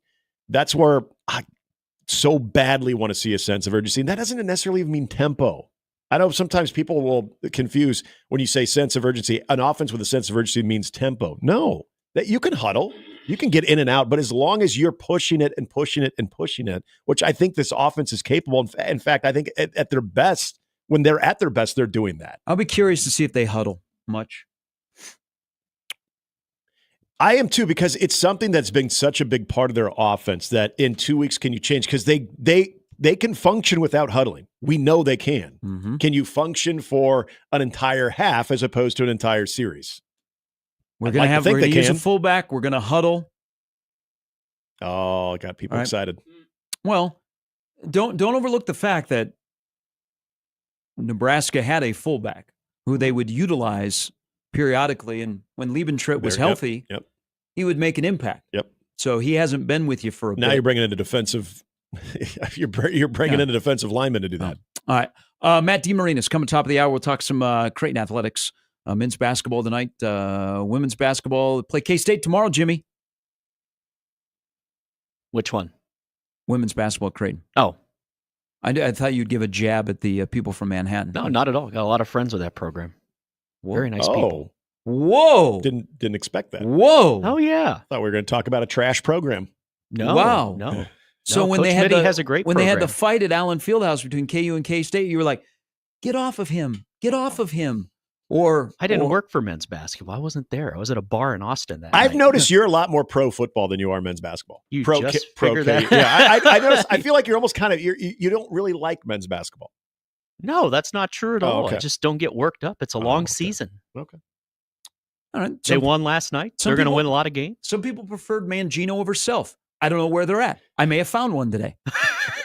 I think you did. Also, Jay Moore and Brand Vogel. I can't always be angry. That's good. That's good to know. Thank you. Yeah. Thank you. This has been Nick's week with the Bears and everything. Hey, you know why you shouldn't be angry today? Because it's Hump Day. It's World Kindness Day. Oh, there you go. And I am the epitome of This is the McCaskey's Day. Then this is what they do so well. There you go. That's what their organization is built off: is kindness and courtesy, and also scoring 19.4 points per game. Mornings with Sharp and Handley. That much? 16:20 The Zone.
All right, welcome back in. It is a rainy Wednesday morning here in the Big O. It's good nap weather.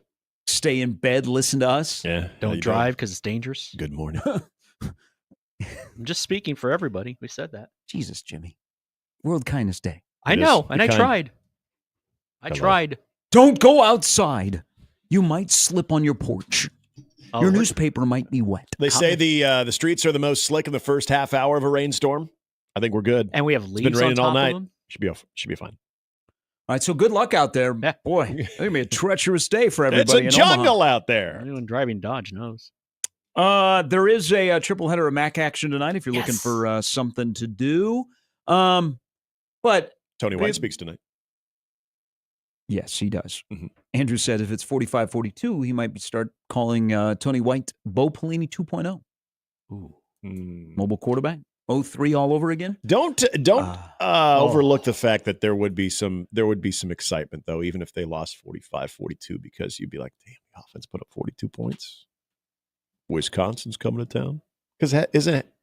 Most people are like, I think they're going to lose anyway. Let's just make it look good. Ooh. But then they'll get you invested and break your heart. So you actually double the upset. We're talking about the Huskers or the Bears here. Before we respond to some emails and some tweets, why can't we have nice things? Many people ask. I say that as a fan of many things. You guys like come and go, right? Yeah. Yeah. Been many times over the years. Yeah, usually low gas prices there too. Do you know that Shout out Ings. Do you know that come and go is going away? Yeah. Yeah, I did. I saw that during the first segment on the TV. So they have new owners. Mm-hmm. They are being rebranded to Maverick. Mm-hmm. Oh. Thought you were going to say come and went. World Kindness Day, Jimmy. Yeah, that's kind of a low blow there. So it's not even spelled. So there's no C in the Maverick. Yeah, it's a K. Yeah. It's just the R-I-K. Mm-hmm. Yep. So Maverick. They have them out west. Wyoming, I remember. Boring. Maverick. Yeah. Boring. No, boring. I agree. I like excitement. I do. Something about a come and go. Come and go is an institution. Yep. I mean, in Iowa, we were comers and goers. Yep. When you go, if you wanted to be anti-Casey's, you said, I'm going to come and go. Yeah. Or QT. And then come and go came to Omaha, and I'm like, this is great. We have competition. I love competition. But now we're going to have, hey, can you stop by Maverick and pick me up something? I'm like, Maverick Hall? Noonan? Dallas? Good call there. Yeah. So we can't have nice things. Like there was, if you said you were going to come and go, people knew where you were headed. Oh yeah. And they've they had expanded food items. They did. They were actually stepping up their food. Like Quick Trip, Casey's, and Come and Go were battling. Fantasies was like, oh, what do we got to do? Do we have to go in the portal? Fantasy's got a good beer cave. Okay. They got a good beer cave there. Mega Saver is like, you know what? We don't need the portal. We're group of 5. Yes. But just hoping to be a 12 seed. But now Come and Go is like, you know what? We were in the Big 12. We were competitive, but now they just eliminated them. Now they're going to Maverick. Yeah. Have they their program? Have they changed the one? Because I don't take that route, but there's one in 72nd and Pacific. Have they changed over to Maverick? I have not seen a Maverick sign yet. I just saw it this morning, so it's probably a rollout that'll happen. The rollout. Something to dread in 2025. That's when you know where you are. It's kind of the comforts of home too. Is when I lived out in Columbus and I'd go into the smaller towns. If I saw a pump and pantry, it was always just very, very, very Pump relaxing. and pantry could never break into the Omaha market. No, pump and pantry is strictly for population like 25,000 less. Yes, very rural. Yeah, 25,000 might actually be too many. I think they're more than 10,000. I've only been to the pump and pantries in Grand Island. Yep, there's some pump and pantries out there. Okay, so that would go against my theory of less than 25,000 because Grand Island's what, about 80,000 ish? Not sure. I think it's about 80,000. Not sure. But no, I drive through town of 80,000. They can't find enough girls to play varsity girls basketball. You're right. I'd go through like Stromsburg. There'd be a pump and pantry. There we go. Stop into a pump and pantry. You always got to smile. Is that just outside of Gretna? Stromsburg? Yeah. Outside of Gretna? No. Well, I mean, technically it is. Across the freeway. That's what I was asking. Depends on how outside of Gretna you're willing to go. Well, once you get on the other side of Gretna, boy, there's a lot. Unless Lincoln pops up, you're in trouble. Where are the mountains? That's true.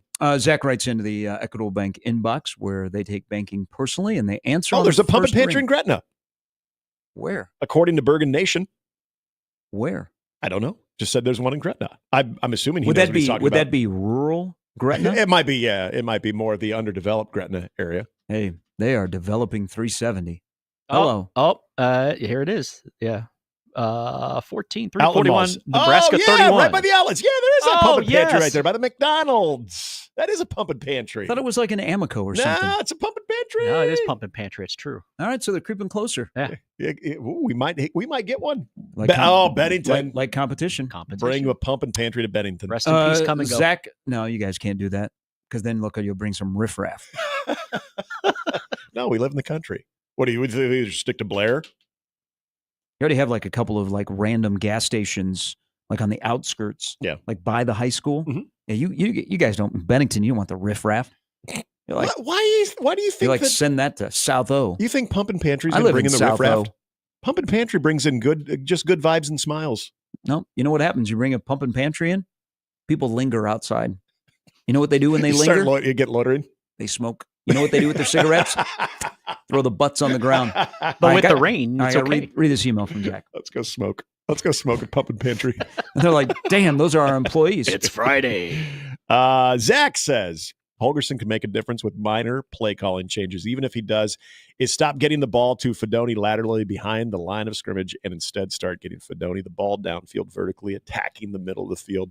That could be 2-3 more chunk plays each game. I love the use of chunk plays, by the way, which could potentially give them 7 to 10 more points per game. Then you're talking about getting close to that what? 4 scores. But isn't this like 2025 chatter? Yeah, more. I would say realistically more that way. He Yeah. walked off the streets. He did. Okay. He's living in an embassy suites right now.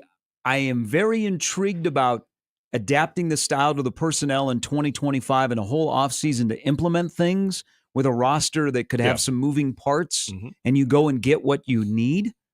I don't think it'll just be, oh my gosh. But the vertical horizontal stuff with your tight end could be a difference. Here at the end of the day, and of course, I only play a play caller on the air or when I'm sitting in front of my TV. This isn't new, but this is how I'm going to describe it. You know, my fascination with what the hell is Nebraska trying to accomplish on offense this year. And this is also about the head man. Not so much him, but more of what they were trying to do on offense. You have to coach what you have and not what you want. Yeah. Let me just say that again. Yeah. This is where I think the simplification will happen is you are going to coach what you have and not what you want. And that's what good coaches do. Yep. They're not some willy-nilly blow your brain. I got all these big ideas and I say big words that have multiple vowels and you would win a lot on Wheel of Fortune. Okay? Or, you know what? I played Scrabble as a kid and I got the X that could get into somewhere and I got bonus points. Okay? They sometimes are just the most efficient person in the room because they don't try and make things hard. Yeah. Okay? They simplify things. And you go, wait a minute, your offense is pretty and they're like, no, it's not. Coach what you have, not what you want. Because what does this offense not have right now? Other than the identity, what do they not have? Do they have that play or handful of plays that they can go to at any point of the game and know that is going to get them something? I don't think they have that. They don't have any pet plays. Right. Pet plays. I'd be very the whole fascination with man off the street calling plays for Nebraska in a Big Ten game at USC is like, did he bring a notebook of these are the plays, whether it's Will Greer or Gary Sharp at my quarterback, I know that we're going to get a certain amount of yards here. Does he have those pet plays that when things get tight, you can rely on? Right. And you go, you know what? Rule says, Dana, we need 4 here. He goes, I got you, coach. Yeah, exactly. And it's his 4-yard play. And the entire team knows it, that too. he's been using since he was at Valdosta. Right. And the entire team knows it. The entire team knows this is what's most likely coming. This is what we're going to be able to run. And we're capable of it. Not because you can't say, well, we've been running it for months, because not with that offensive coordinator, but you're familiar, you're comfortable, and you're able to, based on your personnel, exactly of what you're saying. You got two guys that came off the Mike Leach coaching tree, and you watch Mike Leach type offenses and you go, whoa, they got a lot of moving parts. Yeah. But yet Leach will get in the podium and the reporters will go, hey, you did this, this, and this guy ran over here, and this guy went here, and then he threw the ball, and oh my God, and he ran the ball and he handed it off. Go, we ran 9 plays the entire game. Yeah. Just like an Osborne offense. Right. Nebraska's offense wasn't super complicated. They just had a lot of offshoots of certain plays. Yeah, exactly. But then they would repeat plays. Yep. And you might run a play in the first quarter, run it again in the fourth, because you know what, in the first quarter it got you 6, but you saw something and you ran it in the fourth and it got you 12 or it got you 22. That's where I think probably you could also see some of that. Yeah. But I have a handful of pet plays. I know we can get yardage doing these, and then we can expand on some of the stuff you are already doing. But if we need a fallback, I got you, coach. And the beauty coach of what you have, not what you want. I think of the guy who is under center in this transformation, that most occasions you would say, ooh, that's a lot at a true freshman. I think this actually benefits him. You brought up something that I would 100% agree with, of unclouding. Paring down is good from the standpoint that we're talking about right now, of being able to find some of those pet plays and being able to lean on things that you know you're capable of based on your personnel, but also taking that burden off of your freshman quarterback that can also hone in on the things that he does very well right now. And then you go to phase 2 in the offseason. I hope Nebraska's first offensive play is boring as heck. Yeah. I hope they just turn and they hand it off.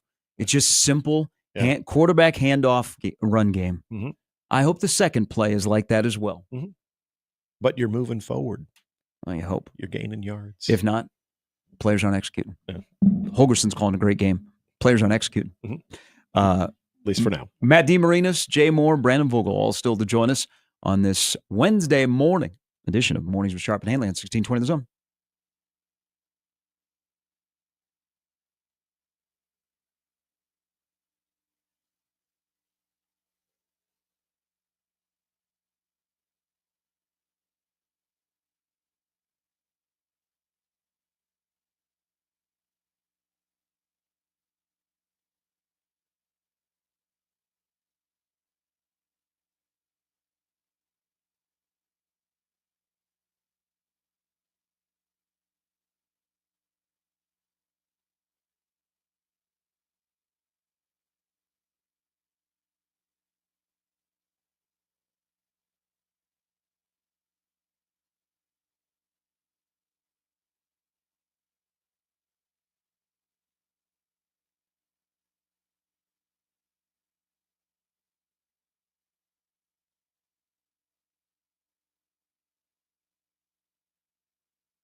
All right, the Pump and Pantry in Gretna, next to the outlets. Wonder if they'll be in the entertainment district or the Good Life district. Well, that's had a snag, Gary. It's had a snag. Shock. There is according to Zach, spelled Z-A-K, like Maverick, that does not have the C in it. He says there's a Quiznos inside that Pump and Pantry in Gretna. I've never even gotten gas at that Pump and Pantry. Never. I have. It's I just like getting gas at. I didn't know it was a Pump and Pantry. Yeah, I now that I think of it, yeah, it's a Pump and Pantry. But God, Gretna has everything. They do. They sure do. Well, they want more though. Is Gretna overtaking Elkhorn as the cool place in Omaha? Oh, I feel like Elkhorn's been Elkhorn feels threatened a bit, so they continue to one up them. How soon do you think before Stothert annexes Gretna? Oh, I'm sure it's been on the agenda. Like, there's people that have Elkhorn interest that are like, you need to take over Gretna. Yeah. They're inching closer to our ground. You need to be under the city's thumb. You guys feel safe out there in Bennington? Yeah. You can take over Blair or anything like that? Oh, see, that would be kind of cool. Take over Blair. We got to get our own stuff together, though. We're still developing. We got roads, a lot of things happening right now. We need. It's kind of like Nebraska. We need to worry about ourselves before we start worrying about anybody else. Keep recruiting. Yeah. All right. Matt DeMarinis joins us next.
And this week's Zone Deal is Cops. Cops makes more than delicious pizza, serving steak, seafood, pasta, fresh salads, and tasty charred wings. Dine in, carry out, or delivery from Cops with 3 convenient locations in Omaha. With this week's deal, get $50 worth of vouchers for only $25. Listen with unsportsmanlike conduct all week to win $50 into Cops for free. On sale this Friday, November 15th at 9 a.m. under the Deals tab.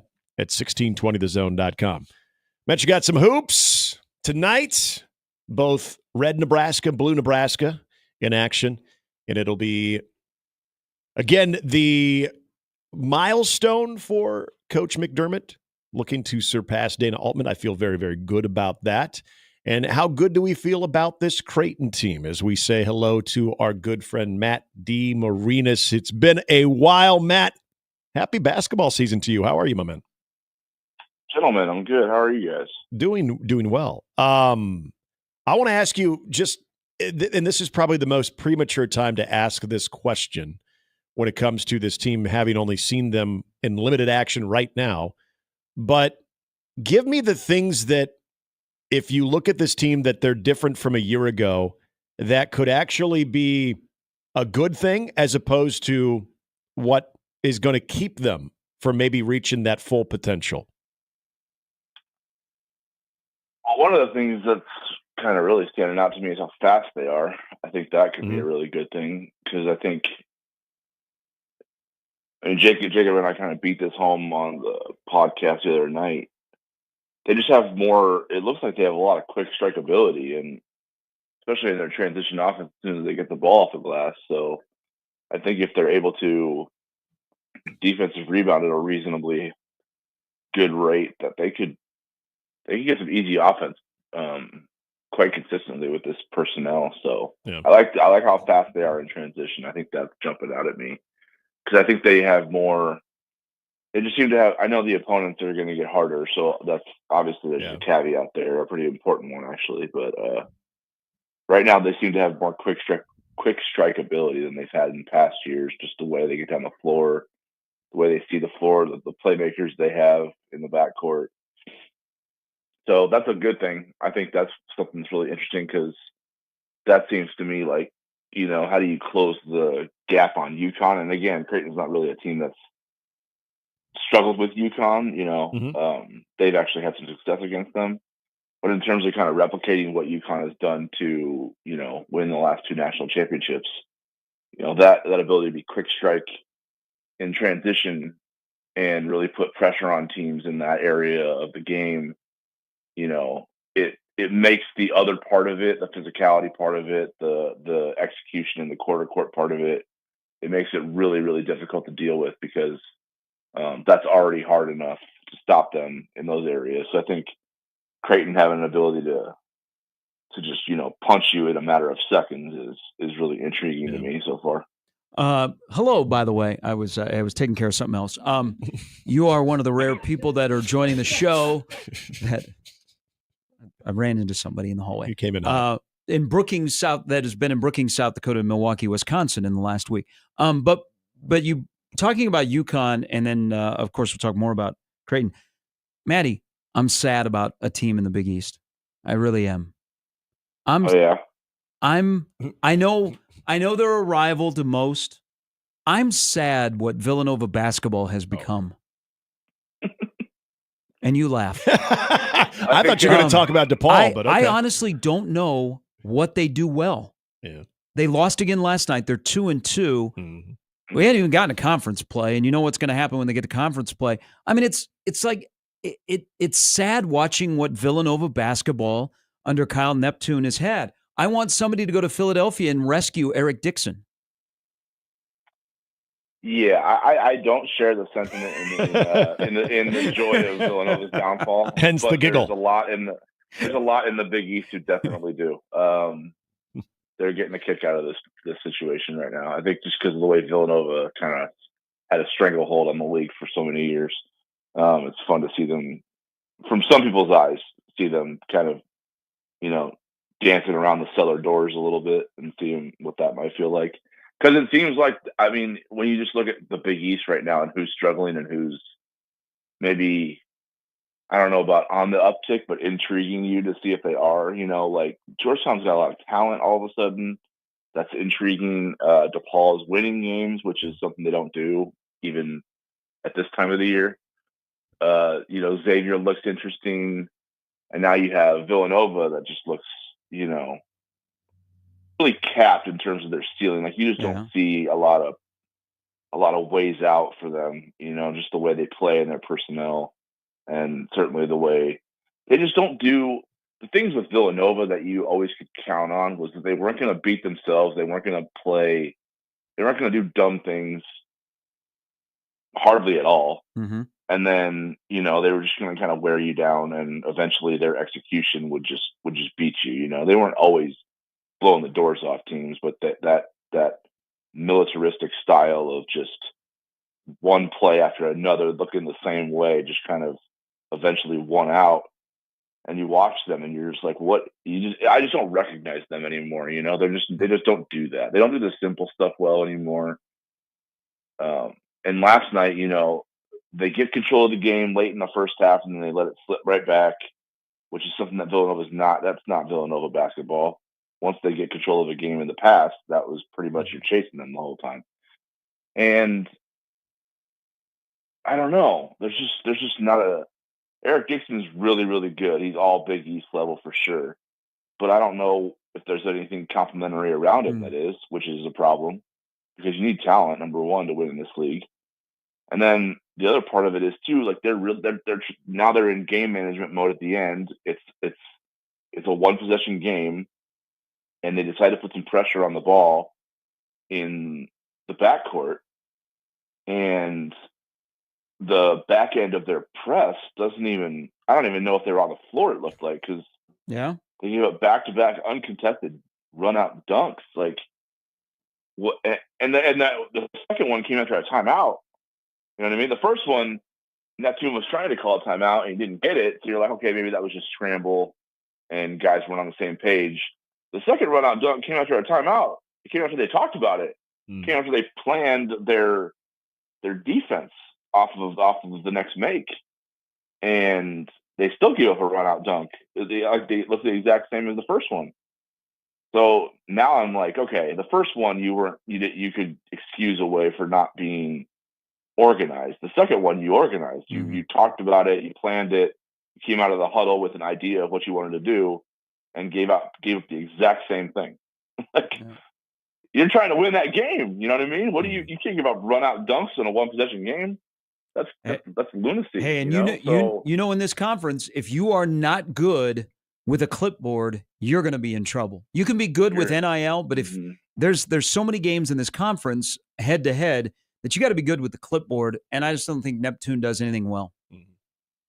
Yeah, it's really puzzling because I thought his first year was a bad draw. They had a lot of injuries and their best players just weren't ever healthy at the same time. You're like, that's tough, but it just hasn't come together, and it's getting worse because it seems like now the fan base is starting to, they're starting to drift into kind of that early Nebraska fan mode where you're like, we go from national titles to now you're dipping way far down into the Big East itself and not even looking like an NIT team at this point. So it's getting kind of scary for them in Philly.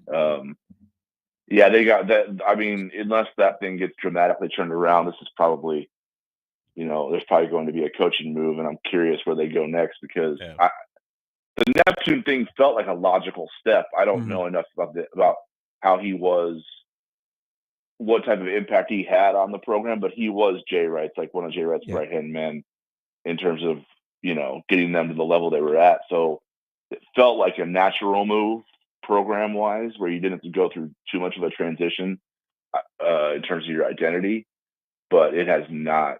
There's been nothing other than maybe getting Cam Whitmore a lottery pick out of that. Like, there's nothing that's been appealing about this era so far, and it seems like it's coming to an end. By the way, you're getting better with your age. It only took you 8 minutes and 15 seconds before you threw a stray Nebraska's way. Usually you get that like in the first 4 or 5 minutes. It's not a stray, it's just reality. Whoa. Hey. Whoa. All right. Hey. I think we have a bad connection there. That's pretty good. Matt, the bench obviously is very intriguing. And we've seen Isaac Trout start. We've seen Jason Green start. You look at Jackson McAndrew. Look at Mason Miller. A lot of options. If this thing gets down to, let's say, mid-late January, where who you're going to rely on the most off the bench, is Are there guys right now that are more in, and I don't even want to mention like Jason Green or Isaac Trout because we've seen a little bit more of what they can do, even Mason Miller, but the Jackson McAndrews of the world, even Gary brought up Ty Davis. Is there a guy or two that has you intrigued that you want to see where they are from this point on to where they start trending once we get into conference play that could be one of those major factors? I don't know if there's a guy or two. I'm always intrigued by just who emerges, especially in the unknown commodity department, I guess. Yeah. There's not really one in particular. I just think they all do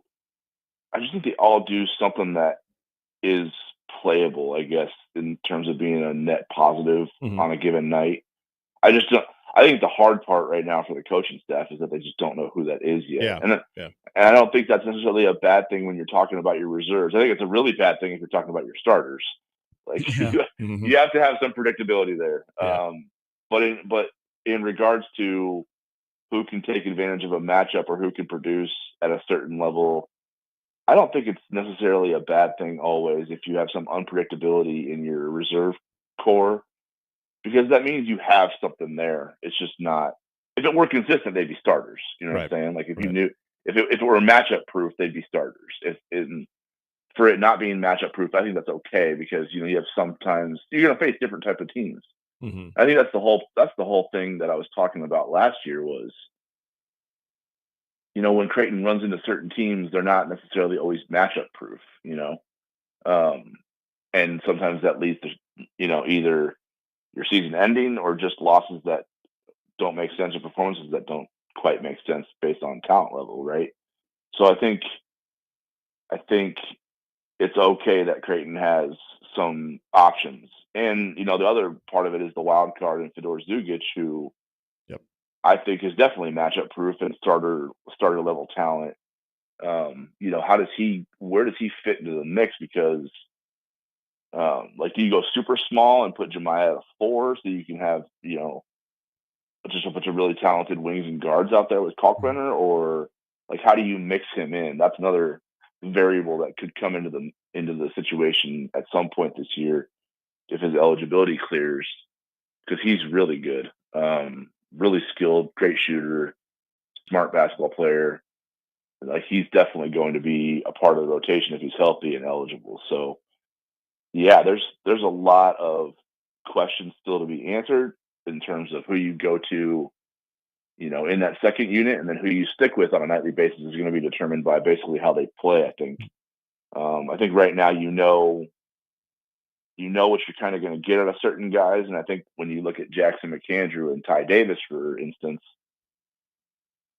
they're probably gonna have some ups and downs as freshmen do once teams start identifying tendencies and taking away their strengths, but they're also going to get better. They're going to start figuring some things out. The game's going to slow down for them. And once that happens, I'm really intrigued because I think their skill sets really, really complement. I guess Creighton's system really complements their skill sets, and I think they could be best way to describe it. Pretty special players once they figure it out. Small sample size, 2 games as a J.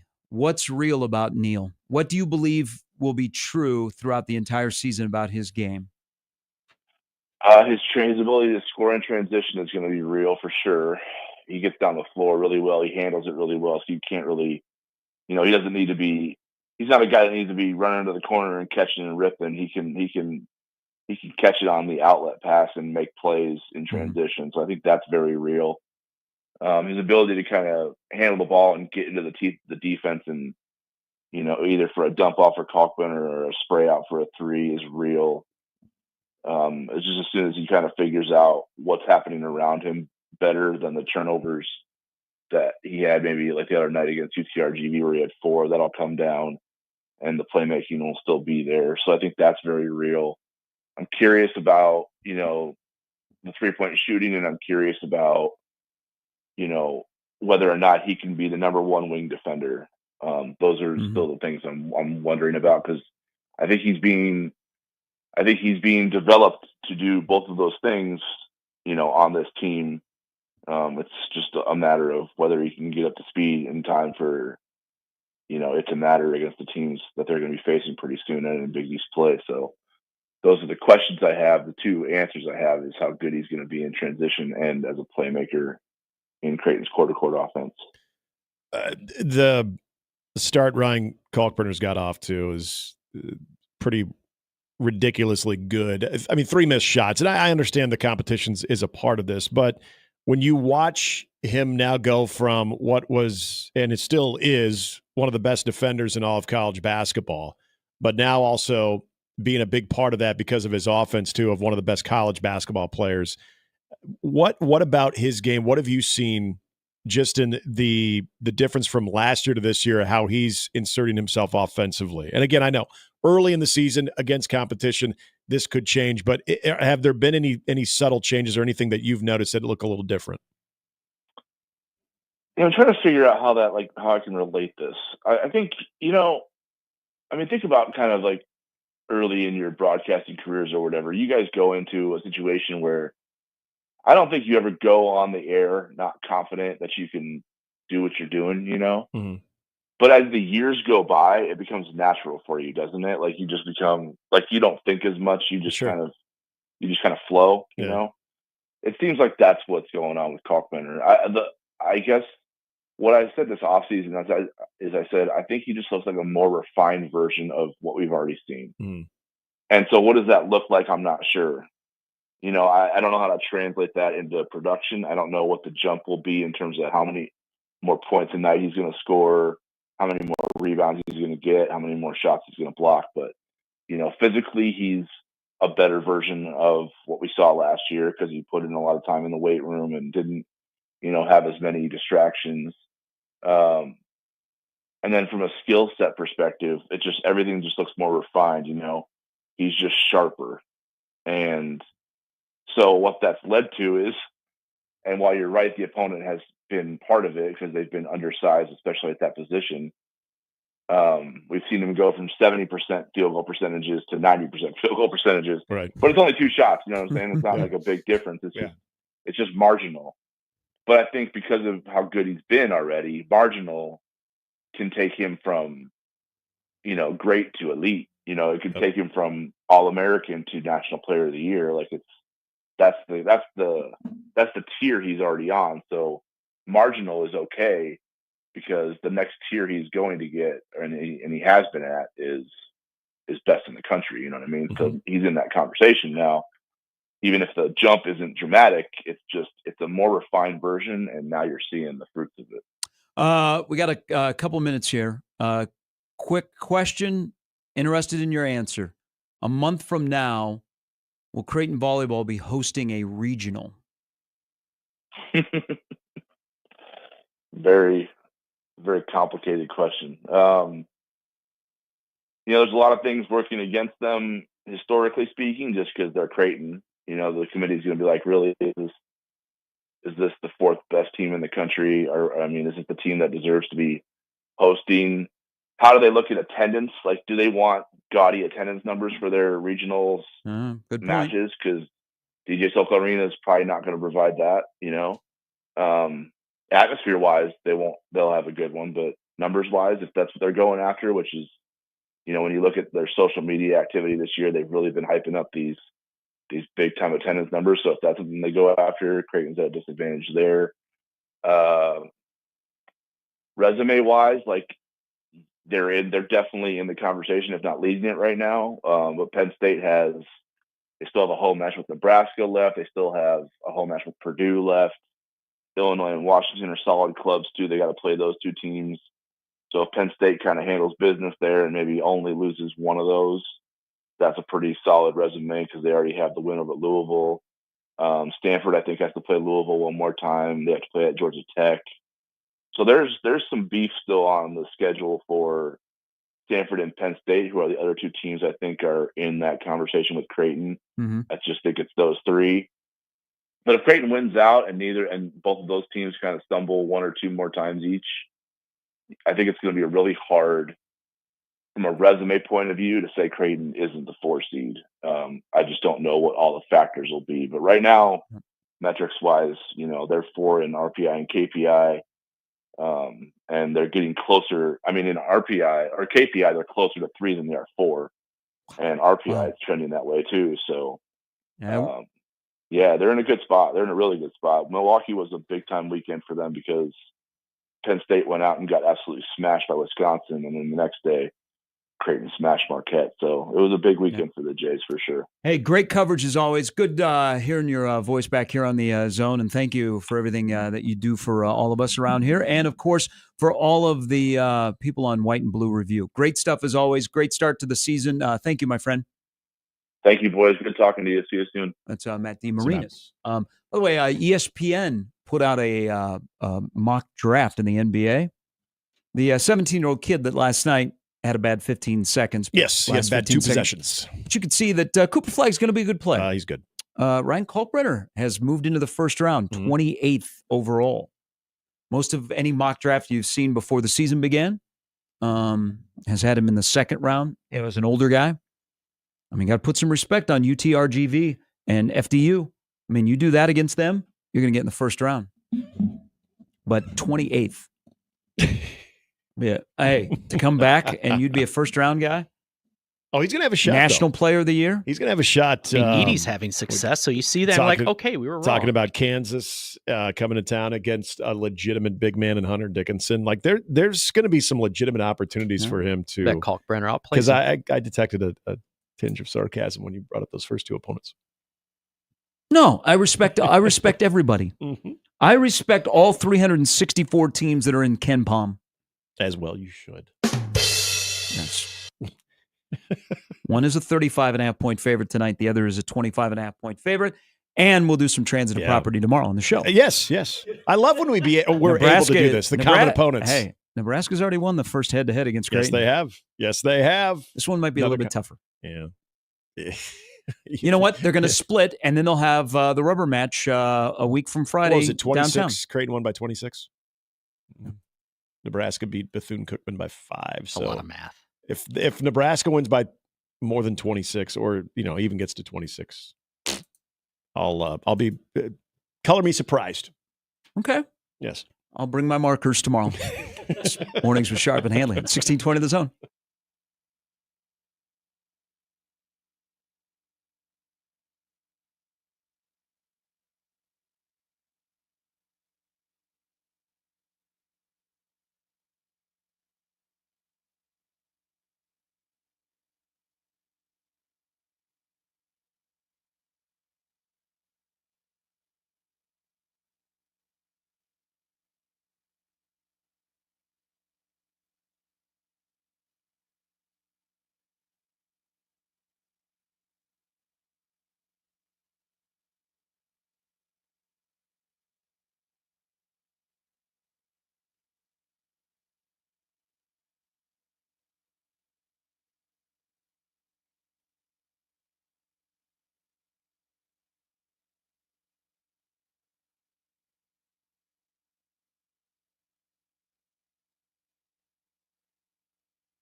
Hey, join the VIP club. Sign up for 1620 The Email. You'll be the first to know all the exciting content that's happening on 1620 The Zone, including sports news, contests, promotions, and more. You can sign up today going to 1620thezone.com. It's Def Leppard? It is. You telling me you didn't sing this with your friends back in the day, just belting it out 2 a.m? Not that I would know. I remember one of the coolest moments for my mom was she got to go to this concert at the Civic Auditorium in a limo. I thought you were talking about last summer. In a limo. Chuck. Nice. Hey. That wasn't last year. Who didn't have the Pyromania album? Yep. That was a great one. Yeah, that's a good tune. Mm-hmm. What was that? That's like 40 years ago. Yeah. Mm-hmm. Hope everybody had a good time at Jelly Roll last night. I heard a lot of people went. Yeah. Was he here? Yeah, he was here. Oh, It was the concert. The one we've been talking about for 2 years since longer I've been than working ZZ here. Top. Country artists love Omaha. It's true. He Lainey Wilson wasn't here here very long ago, and he's back. Yep. I mean, he's super popular. Great dude. Even comedians love Omaha. Nate Bargatze back too. Oh, I think Omaha is conveniently located in the middle of America. Yep. Nice where people. On your tours, your routing, Omaha is a fairly convenient stop. It is. So we benefit from that living in this community where not everybody gets my sarcasm when it comes to community. For 1, 2, 3, 4, 5, 6, 7, 9 people that immediately said, Stothard can't annex Gretna. I know that. I was being sarcastic. Yeah, your response should be, well, not with that attitude. John says Stothard can't annex Gretna. You can't do it across county lines. Again, not with that attitude. Sean, who's a Sarpy County guy, said 2 things. One, Sarpy County has everything. What am I talking to, Fred Huey? We are the cool county of Nebraska. But you know what? You are only the 3rd largest area on Saturdays. Yeah, it's true. That is true. How come no one ever references that anymore? I know that was on the video game. That they was used always to say that was always a Keith Jackson special. Oh, that the was, 3rd largest city. That was a Keith Jackson special. Let's go to I almost Swan. feel like if you now use that, you're disrespecting Keith. Hold on. Is that still true? Is Memorial Stadium still the 3rd largest city in Nebraska? Ooh, you did say Grand Island's 80,000. Yeah, Grand Island's got to be close. Hold on here. Oh, yeah. Now the phone's ringing. It's What probably the mayor. What is Grand Island's current 2024 population? Because I think they are very close to the stadium capacity. No, it's still the 3rd largest city because Bellevue's at 63K. What is Grand Island? Grand Island's at 52,000. That's it? Oh, I thought they were in the 80s. Damn. So that makes sense why they couldn't find enough girls to play varsity girls basketball. You've gotten rid of 28,000 people in Grand Island. You just needed 30 more thousand people, and that wouldn't be a problem. He says, do you know that Omaha cannot annex across county lines, right? Brian says Omaha cannot annex anything outside of Douglas County. Otherwise, they probably already would have gone after La Vista and Papillion. Yes, they would have. Fremont Fred wants you to know that Gretna is in Sarpy County and cannot be annexed. And then he called you a dumbass. Well, now I'm not going to read his tweet. Okay, that's how we play this game. I think we should start going after counties, absorbing counties. So I have one other thing on this beautiful city that we live in. Mm-hmm. Man, I had a depressing drive yesterday through, I'm not going to call it a neighborhood, but a development. Yeah. When was the last time you guys drove through Midtown? Oh, it's been a while, actually. I think Midtown now only exists to put up Christmas lights. It is sad. I think there's so many empty storefronts now in Midtown. Yeah, I think I might have just passed through Midtown like Labor Day weekend, I believe.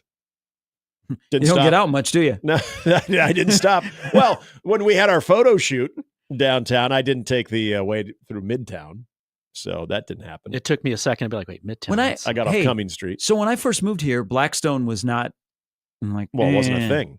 Now it is. It's a banger. Yep. And Midtown was like where everything was going. Oh, Midtown was awesome. Yeah, I drove through Midtown yesterday. So many young this professionals. This is depressing. Yeah. Well, and I was told, it's too expensive to live there. It was pretty expensive.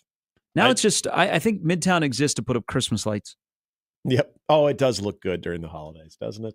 You know what doesn't look good is there are a bunch of empty storefronts. Yeah, that doesn't look good. Because this must be a great place to shop. Well, that's closed. Oh, there's nothing in there. There are a couple places I used to go to. I liked, convenient parking and Now I enjoyed. Now I park there and walk to Blackstone to get my steps in. I like going to the Saints there. The sports bar was always fun.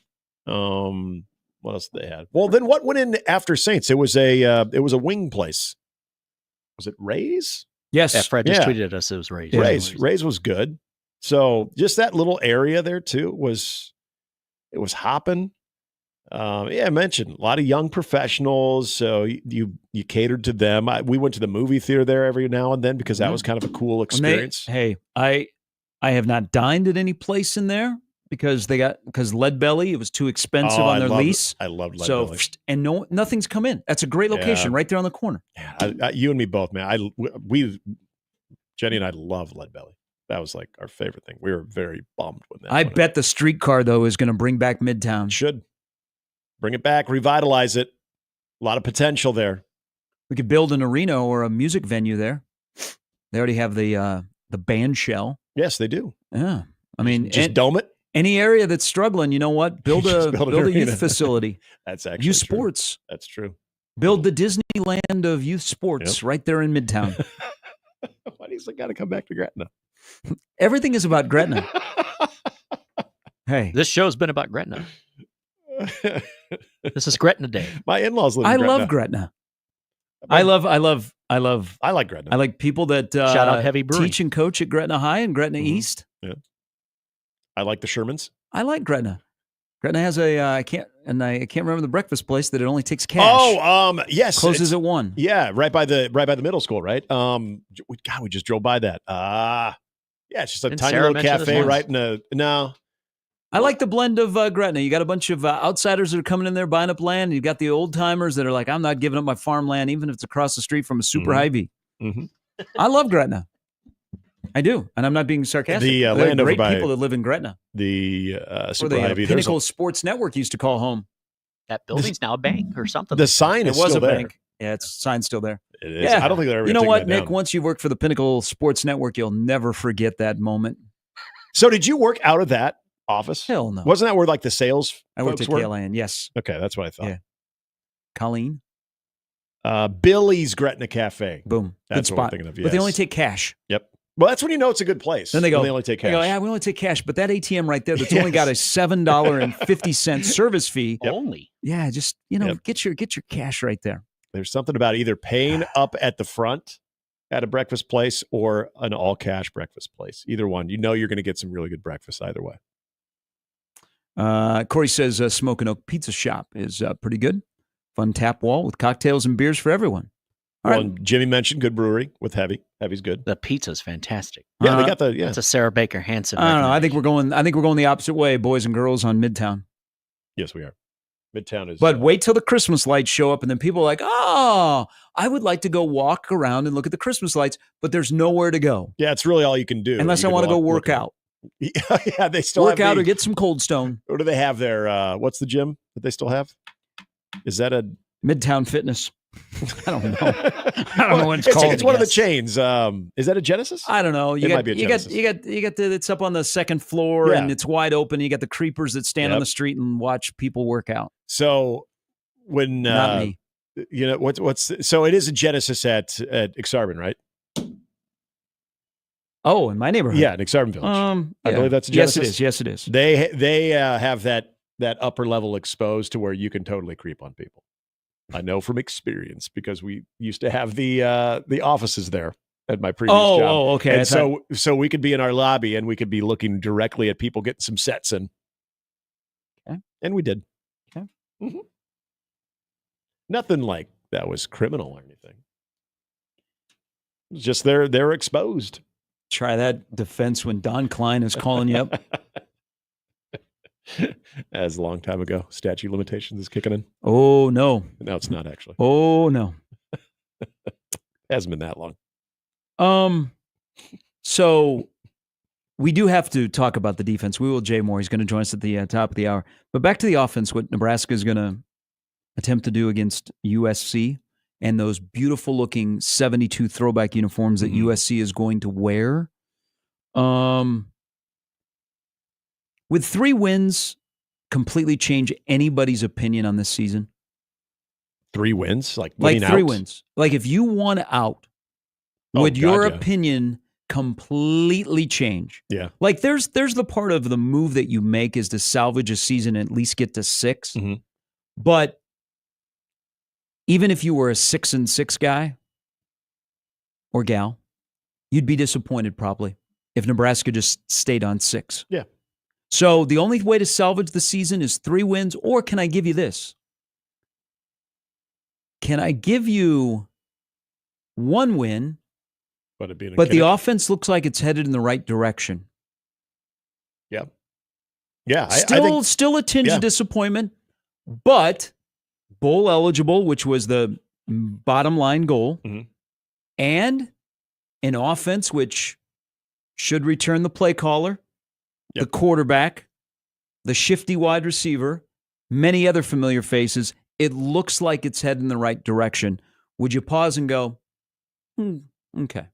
Yes. Okay. Because you ticket guy or gal in Lincoln, you can call me and I will listen. Yep. Because if you don't get to a bowl game this year, those good people that call you up and say, hey, you know, your seats for this year, you want them. That would be a tough sell. That would be a very difficult job in the state of Nebraska to be a member of the Nebraska ticket office trying to sell tickets for the 2025 season off back-to-back non-bowl seasons. Well, your first question, there's no... You'd feel like a talk show host on the other end of the line hearing from customers. Yeah. It'd be like Big Red overreaction. True. I think, well, I know 8 wins.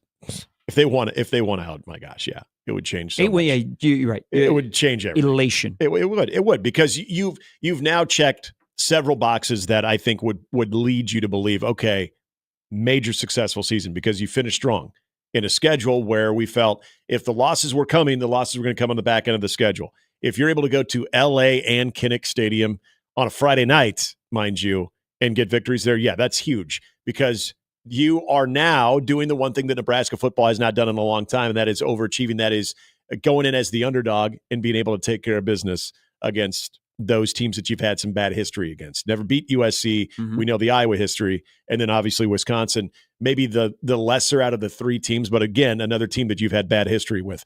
The second part is interesting. And I do think you can feel okay about it if the offense, with that exact parameter right there, the offense looks like it is now starting to head in a good direction, because it's vitally important, as long as he's healthy, that Dylan Riley finish strong.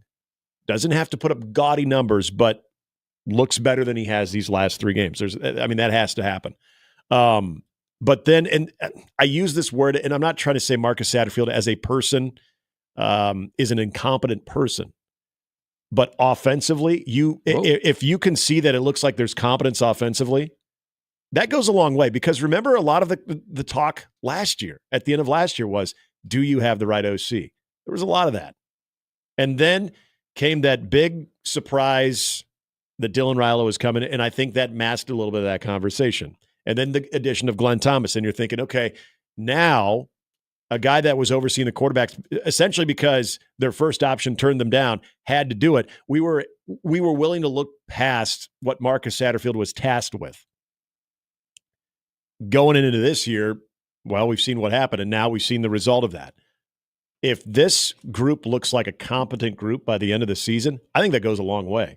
And especially given the fact that you're going to play some defenses that are going to challenge you in different ways. That if your offense is getting more productive, your red zone numbers are getting much better, your percentage is much better. This is always a touchy topic because of the way it was talked about, but your yards per play, all those things are going up.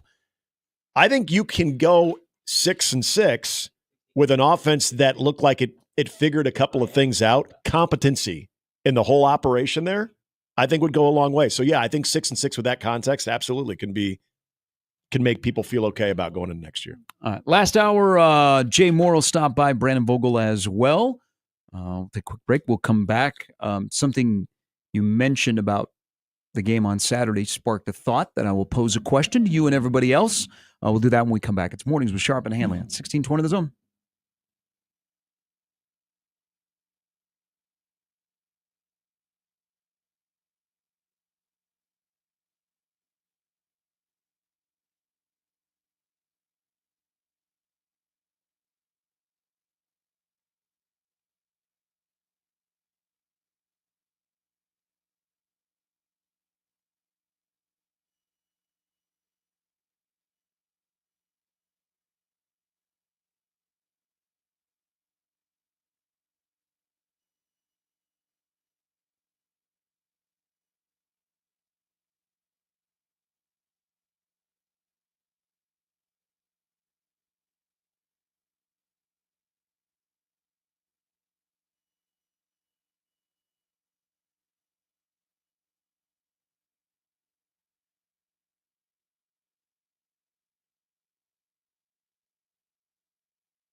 Hey, so yesterday when Sam McEwen was on the show, he said he was working on breaking down Dana Holgorsen and the offense. Mm-hmm.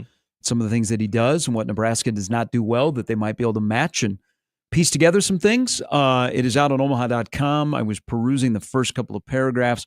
It is lengthy. It appears to be like in the wheelhouse of Sam. So if you get a chance, it's omaha.com on the, as he describes it, the Dana Holgorsen dossier. The dossier, yes. Lincoln Riley against Dana Holgorsen. Matt Rule's going, excuse me. I still coach. Tony White was like, I could have been scheming a defense against Dana Holgorsen. That's true. That is true. We forget. Here on the 42 Degree The Source hotline is Adam. Adam, thanks for the call. Welcome to the show.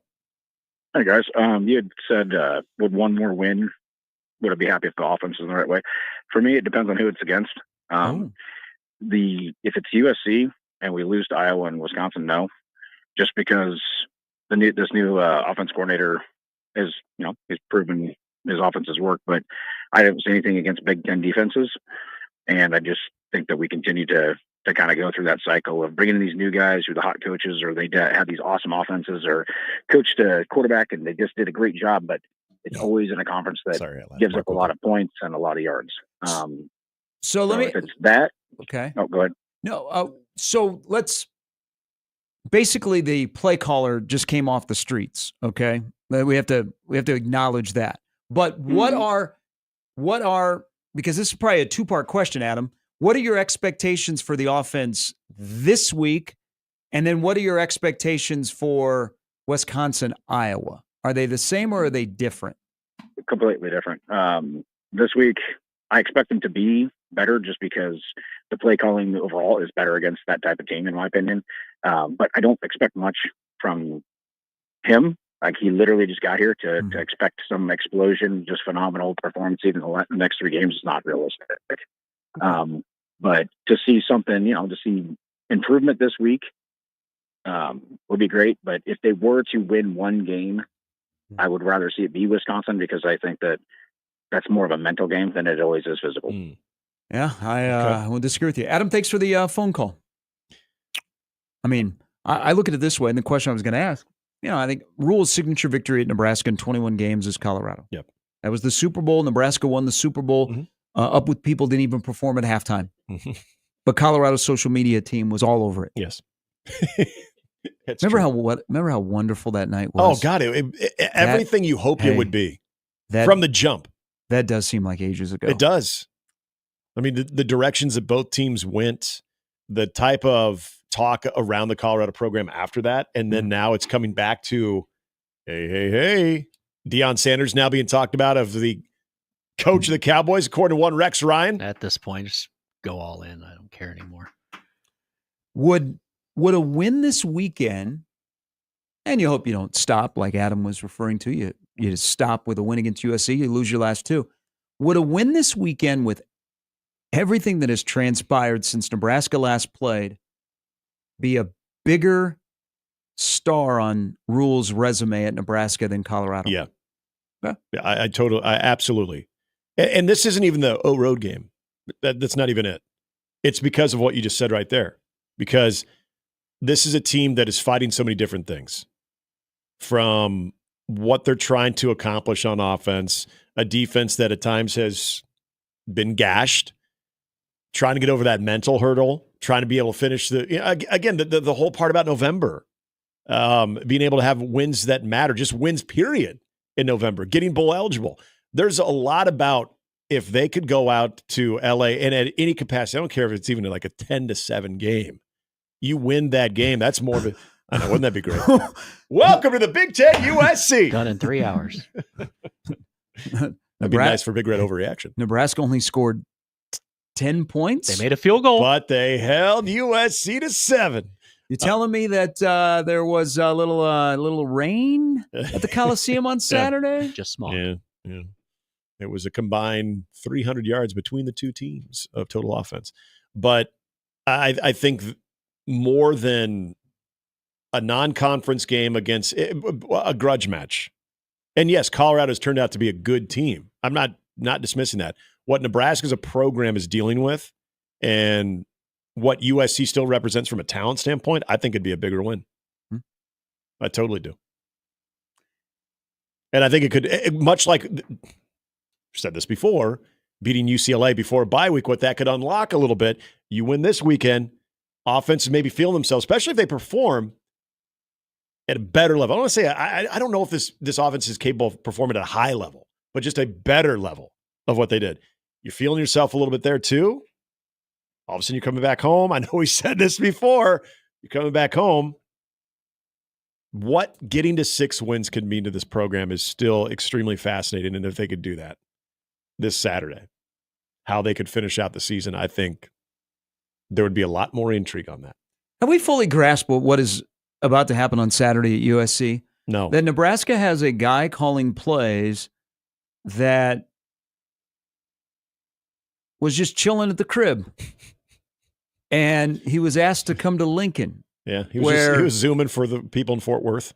Where he hasn't been very often in his life. And he arrives, and he's the play caller. And he's like, hey, you know what? Hey, I like these guys. This isn't for 25. We got to finish up 24. Mm-hmm. If we fully grasp, I keep saying a guy off the streets. Now, that might be disrespecting to a guy that's got a little swag and knowledge, but essentially it is. I mean, it's not like they went out to Gateway Mall and said, you, come here. They were taking auditions. They called the guy that was chilling at the crib, and he's like, man, I don't even have a suitcase. This is like Vince Papale making the Eagles. Let me get a garbage bag to put my clothes in, and I'll be up.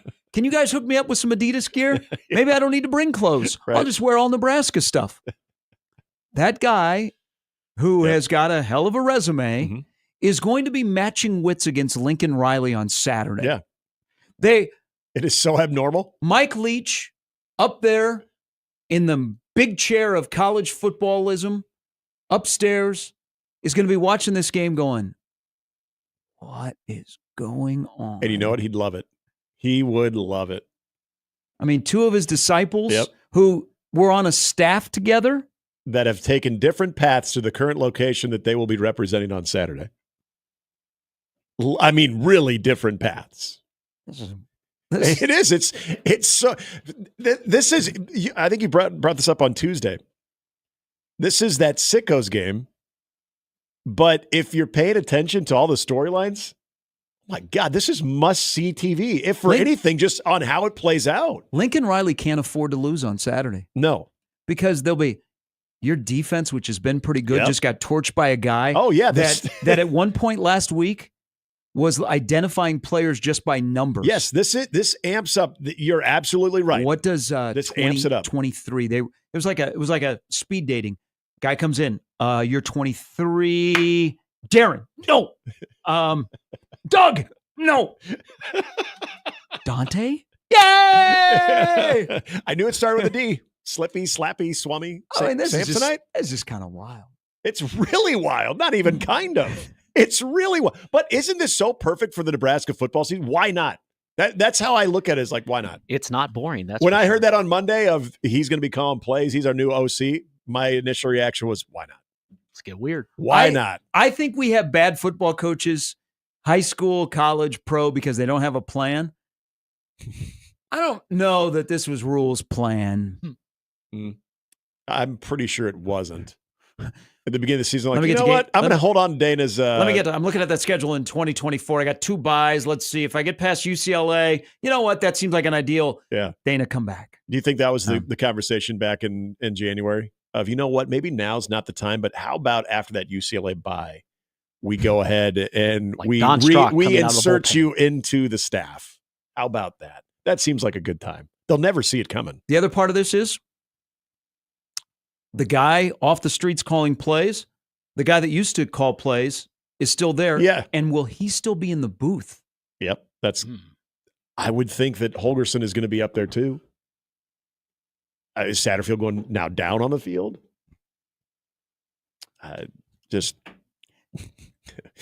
Andy says he's just going to call everybody buddy. Hey, buddy. Hey, buddy, come here. Shooter. Hey, shooter. Hey, big time. Hey, big time over here. Hey. Oh, who gets the label of boss? That's what you know. Hey, boss, come here. Holgerson seems like a boss guy. Seems like he'd call some people a boss. Hey, boss. I think he might be a dog. Oh, yeah, What's up, yeah. dog? The way he dresses, I could see him being a dog. What's up, dog? Yep. Hey, dog, come here.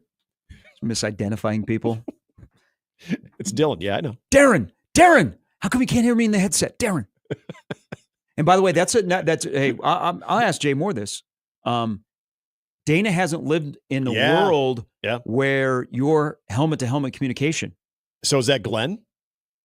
Could Glenn be on helmet-to-helmet communication? Put that on the board. Ask Rule tomorrow when he meets with the media. Okay. Jay Moore meets with us and all of you from, are we saying home or office? I'm going to say office.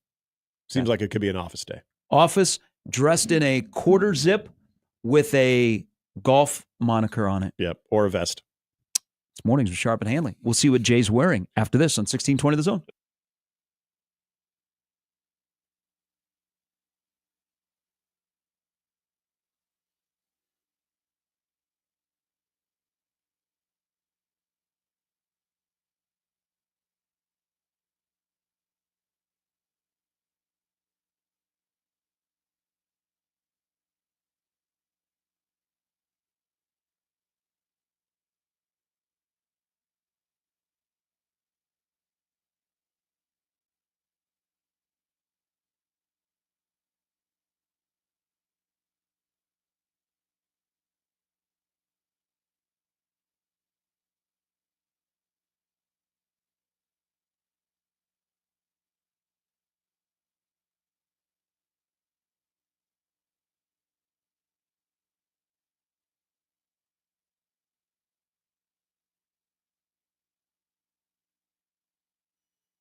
Dang.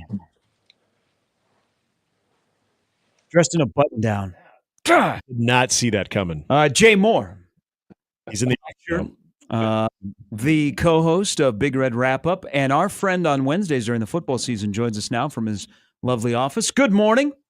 Morning. What you didn't expect a button up? What were you expecting today? No, I was going quarter zip with a golf moniker. And I said there might be a vest on top of it. Yeah. That's usually a good bet, but you class it up a little bit. A little more for you today, for you gents this morning. Okay, what's the occasion? Thank you. You look fabulous on radio. I got a face for it too.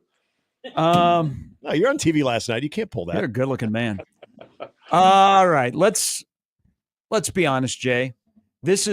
Nebraska football is not normal. You have to get to 6. You're trying to salvage the season, salvage the future, fix something that has ailed Nebraska that clearly cannot be fixed internally. So you bring in a guy essentially off the streets.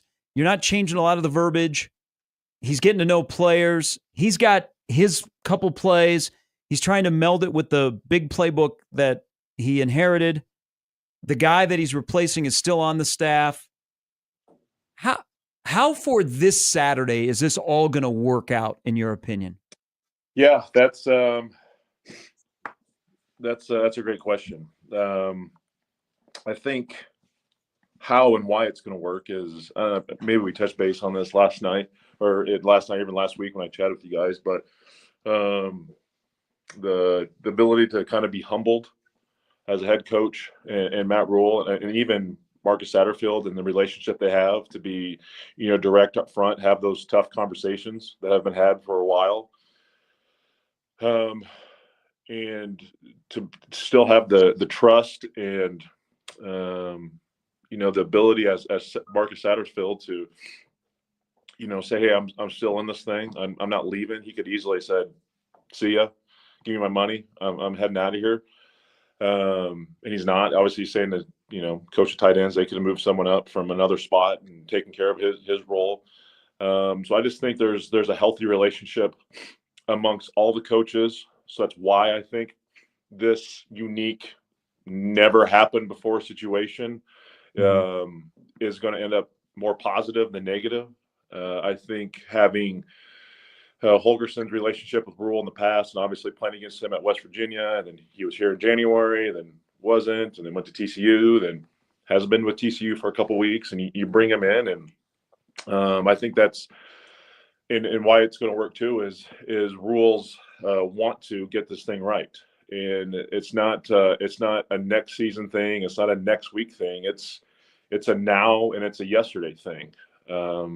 There's no stone that's going to go unturned right now with Coach Rule to get this thing fixed in the right direction. If he has to bring other people in, obviously we know that he's gonna do it. And if he needs to make a change mid-season, he's going to do it. He's done it in other places in the past. But obviously with guys you bring in internally, I mean, I don't know if this has ever happened anywhere before. You bring someone outside the staff and you bring him in and he's now the OC or he's calling plays or whatever it is in the middle of the season. This is obviously very unique, but Coach Rule wouldn't have done this, in my opinion, if this was too big of an ask, too big of a stress on his team, too big of a stress on the offense. I think there's some familiarity with what they've done already this season and what they're going to try to do now for the next 3 games and hopefully 4 games with the bowl game. So I think it's going to, obviously time will tell how this thing works, but I'm excited to see it. And I think it's going to be a pleasant surprise just to get this offense a little more efficient going forward and just trying to find another touchdown a game. I think that's realistically what you'd be, as a fan base, you'd be happy with. That the results of this is just, man, get us an extra 7 points to take some pressure off the defense that they've been under all year. You mentioned this could be a positive. What part of the offense, and given Dana Holgerson's track record, but also considering the short amount of time that he's been inundated with this personnel, what types of things could be even subtle changes that you think could actually pay off pretty big with this offense? Yeah, I think whether it's, air raid concepts, but whatever it is, I think one thing you can take from his style of offense, or you want the air raid, is the simplicity of it, and just kind of figuring out the things you do well and just continuing to do them. And I think that's what the nice thing is. He come in and he's going to identify what Nebraska's done well. And I know some people are like, they haven't done anything well. Well, they've done, this offense has done some things decently early in the year. And I think you need to kind of regenerate that energy in those play calls and that execution somehow, some way. But I think going forward, and I said this last night, is you have to, as an offensive coordinator, you have to put defenses in conflict. You have to put them in stressful situations. And that's getting one-on-one matchups as linebackers. That is huge. That is getting linebackers in space. That is making them cover in space.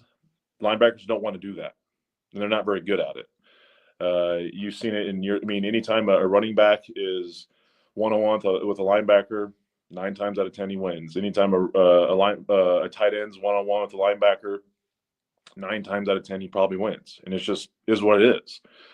So I think he's gonna recognize those mismatches, identify them, exploit them, get these guys in space where they're uncomfortable, and get defenses where they have to communicate. You have to. That's the hardest thing about playing defenses when you are doing, whether it's mesh routes or whatever you're trying to do, rub routes. You have to put this defense in conflict where they have to be in constant communication. You're coming out in a bunch formation and you're motioning to trips, whatever it is. You have to get guys communicating.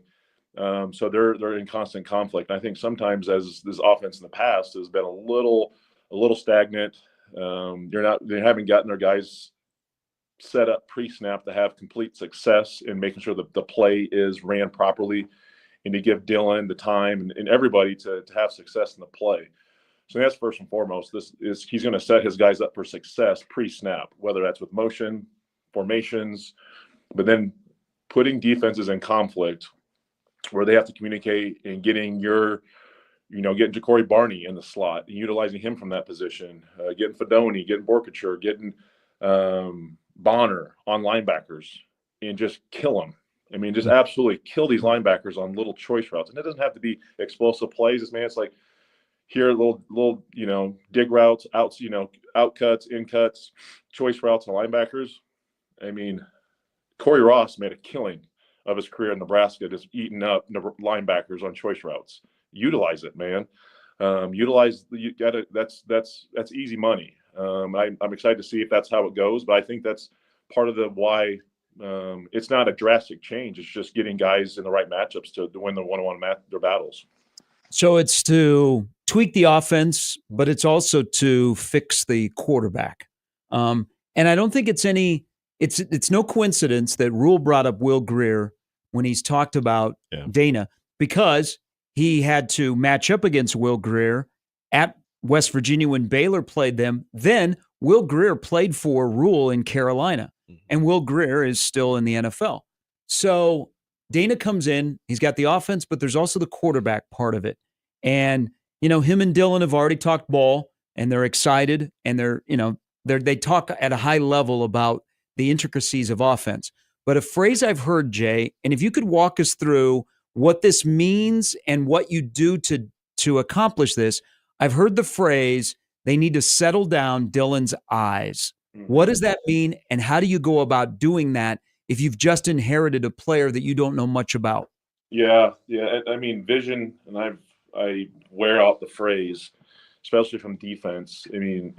Is eyes and how you see things and how you understand things with vision is really, it's a lot. It's a lot with athletics, whether it's any sport, how you identify things, and make sure you understand you're seeing the right things, and not getting caught up in the outside movements, noise, whatever it is. I know defensively, as a defensive end, a lot of times it's a lot of pre-snap stuff.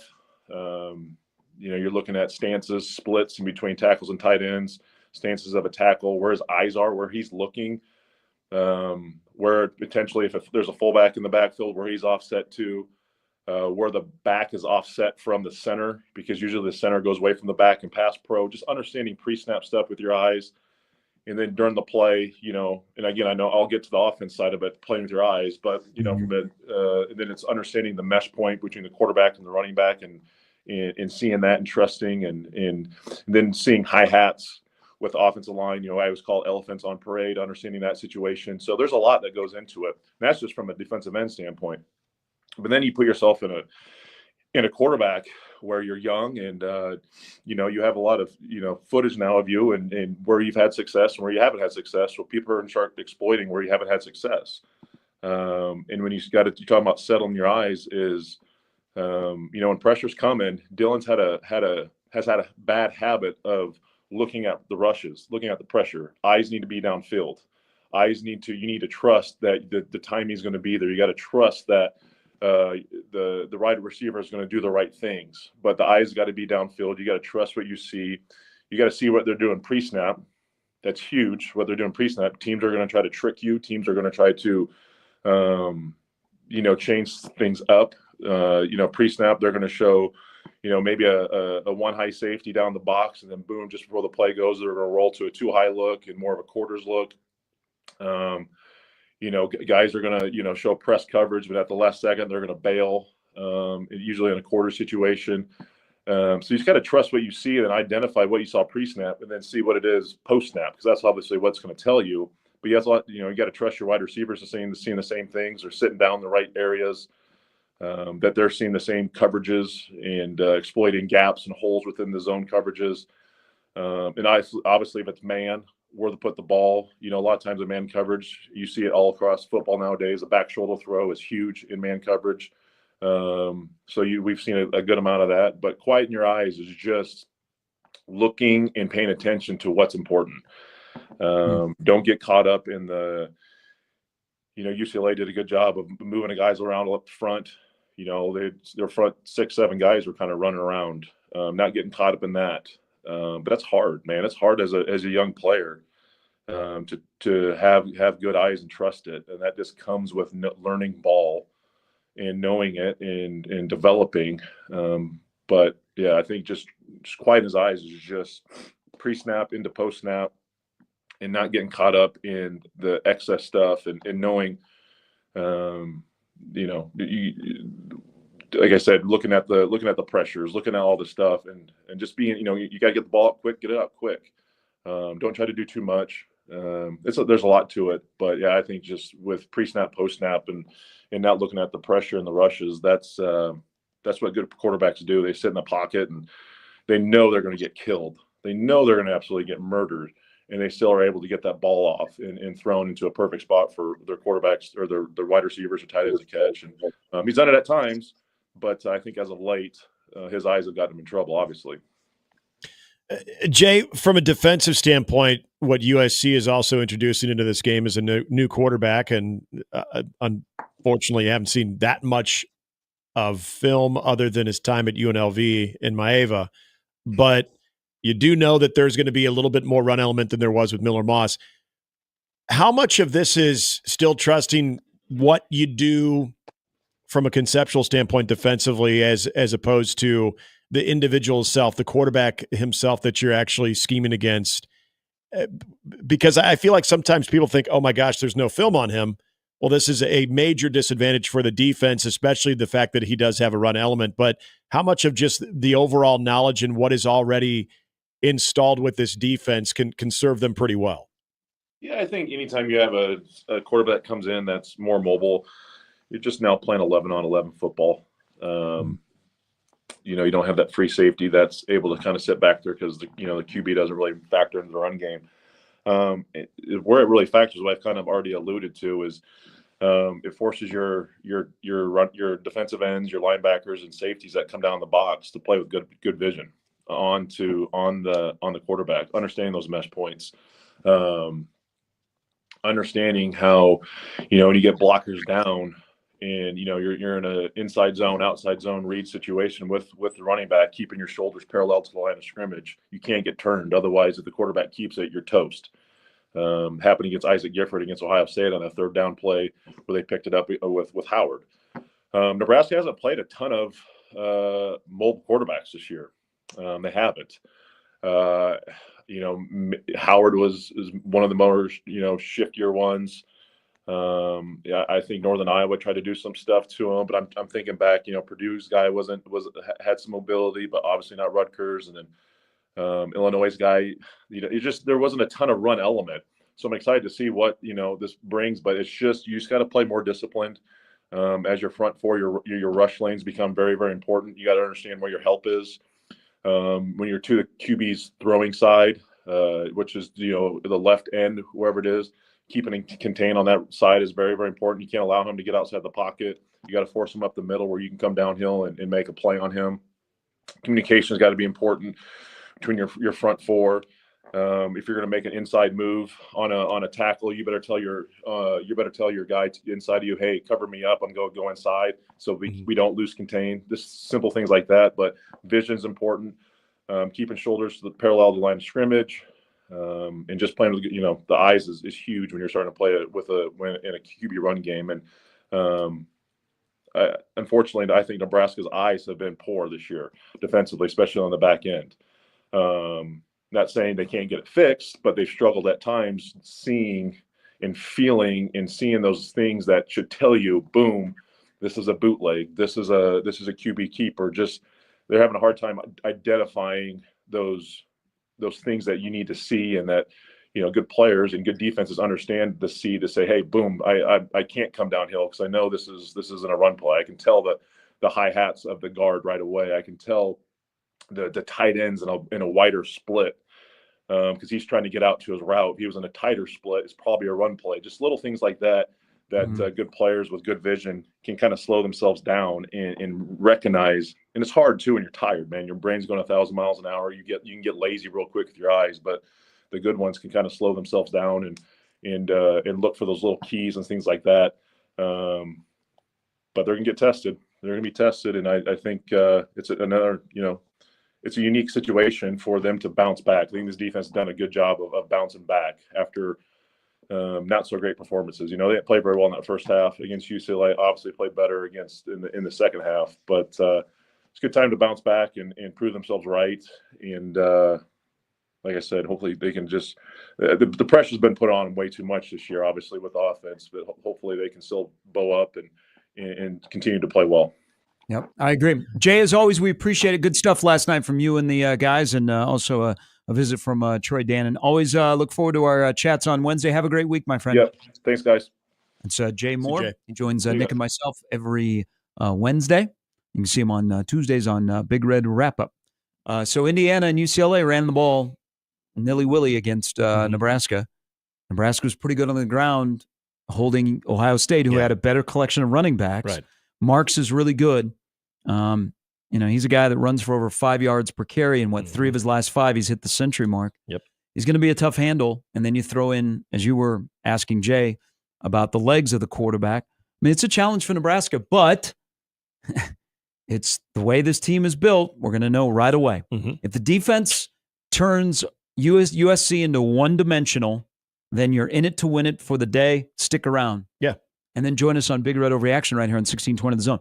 But if USC is able to run the ball and get chunk plays and get 6 and 7 and keep themselves on the field via the run, then you know what you're up against, and you're going to ask an offense to, man, can you guys score more than 21 today? Because we're going to need you. Yeah, and this is the part about Jaden Maeva is ultimately what is his confidence level going to be in this game too. And the defense, and I think early on has a chance to dictate that. We know the things that USC can do to hurt you. And I mean, between the running game, but also they've got a bevy of receivers that are big play potential type guys. Zachariah Branch, we've seen that as early as last year. I've brought up Kyron Hudson a few times too. There are guys that can create matchup issues, but ultimately, it's going to come down to how's Jaden Maeva feeling? How are you allowing him to settle into this game? And if they're getting hits on him early on, how does that affect them? So there's a lot about what this defense has shown that they can do at times when it comes to pressure, especially when you have that inability to block Ty Robinson and how he can dictate a lot of that. Is we know the things that a certain quarterback from a skill set standpoint shows, but it's not like he has shown that at the highest of level yet, or even just the overall experience against what I would still, even with their flaws, I would still consider to be a quality defense. How is Tony White scheming? And how are they going to try to, what I would think, try to make a less experienced quarterback at this level, try to make sure that they're feeling this defense early on. But you're right. And we saw it against Ohio State. That first, essentially 4-and-out by Ohio State. You go back to the Colorado game, the best win that Nebraska's had this year. What did they do in that very first drive? Their presence was loud. It was known. They got after it. They finished off that 3-and-out with a sack, and all of a sudden the quarterback knew, and a very talented quarterback in Shedeur Sanders knew he was going to get hit around. He was going to be in for a pretty big game. Can you do something similar to that to a Jaden Maeva who hasn't experienced this as much, at least on this level? UNLV, yes, but not as SC's quarterback right now. So there are a lot of things this defense can do to really help this situation, just simply by knowing that Jaden Maeva is going to feel pressure a lot in this game. But are they going to dink and dunk? Yep. Are they going to run crossers? Nebraska, part of this 3-game losing streak is they've allowed quarterbacks to have, these great percentages of, the guys are completing 70 yards or 70% of their passes. Lemon, Branch, Lane, and Hudson are all good wide receivers. Yes. I was just looking at Nebraska's wide receiver list. Remember in the offseason, we're like, wow, could Nebraska have a 700-yard receiver? Oh, yeah. A 500-yard receiver? Yeah. We're going into week 10. Nebraska does not have a 500-yard receiver. Mm-hmm. Nair is 92 yards away. Is it a realistic possibility that Jamal Banks will not catch 500 yards in passes this year? He's 140 away. It is. Yes, it is. And if you would have told me that at the beginning of the season, I would have thought you're crazy. I would have thought out of all of them, he would have represented the one that was probably getting you closer between the 500 and 700 mark. And it's not like, Isaiah Nair has been a very good surprise. No, it's just been so hit or miss, and especially those two that have been MIA a large part of this season. Nayor's had a couple of good games.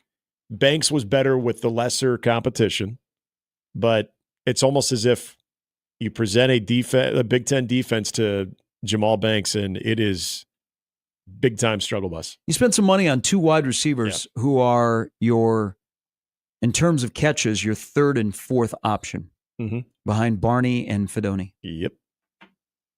Now, the Barney thing has been I don't want to say a major surprise, but the development and his ability for big plays, that has been nice to see that a lot earlier in the process.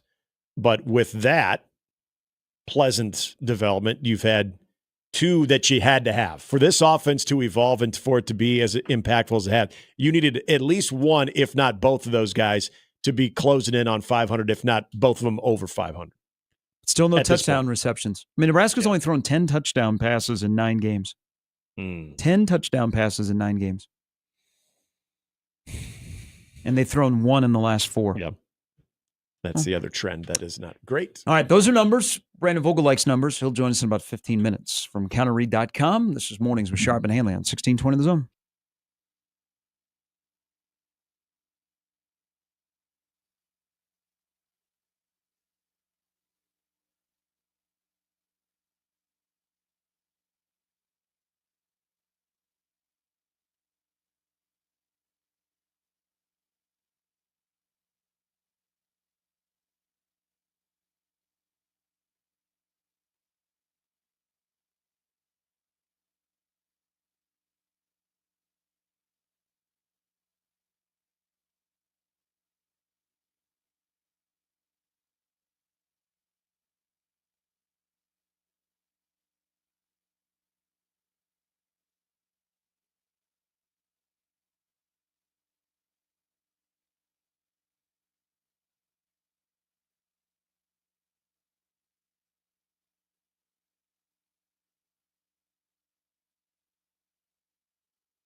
Tickets on sale now for the hottest event in town, Blue Collar Boxing 2024.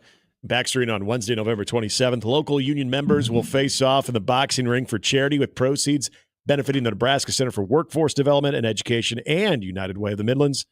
The atmosphere, boys, will be electric. The energy will be high, and the arena will be rocking. Don't miss out. Head over to 1620thezone.com.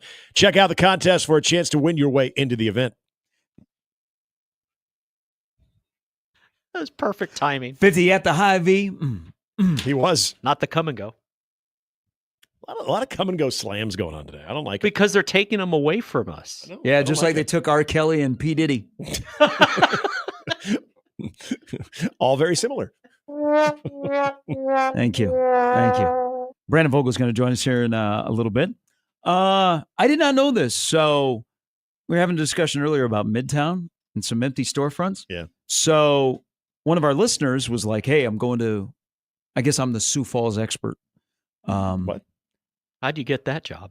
I've been to Sioux Falls. Well, I guess you go to Sioux Falls every year. I like Sioux Falls. I do too. I've heard it's nice. Oh, wait, that was from you, Nick. It's not bad for a weekend. Yeah, it's not a long drive. Once you hit the South Dakota border, you can drive 80. Yep. Yeah, I like Sioux Falls. We've gone into town a few times, like into their downtown area. You call it that? You need to stop with that. Just because you live in the country of Bennington. When I say we're going to the grocery, going into town. But a listener said, he said, Gary, he goes, you got some Sioux Falls knowledge. So I was ready to just rattle off Sioux Falls and Wall Drug. He goes, going up to the Nebraska St. Mary's game on Sunday. Yeah. I know where the Pentagon is. Is there anybody else outside of? Hold on. Now you got me suspenseful. That was quite the cliffhanger. Yeah.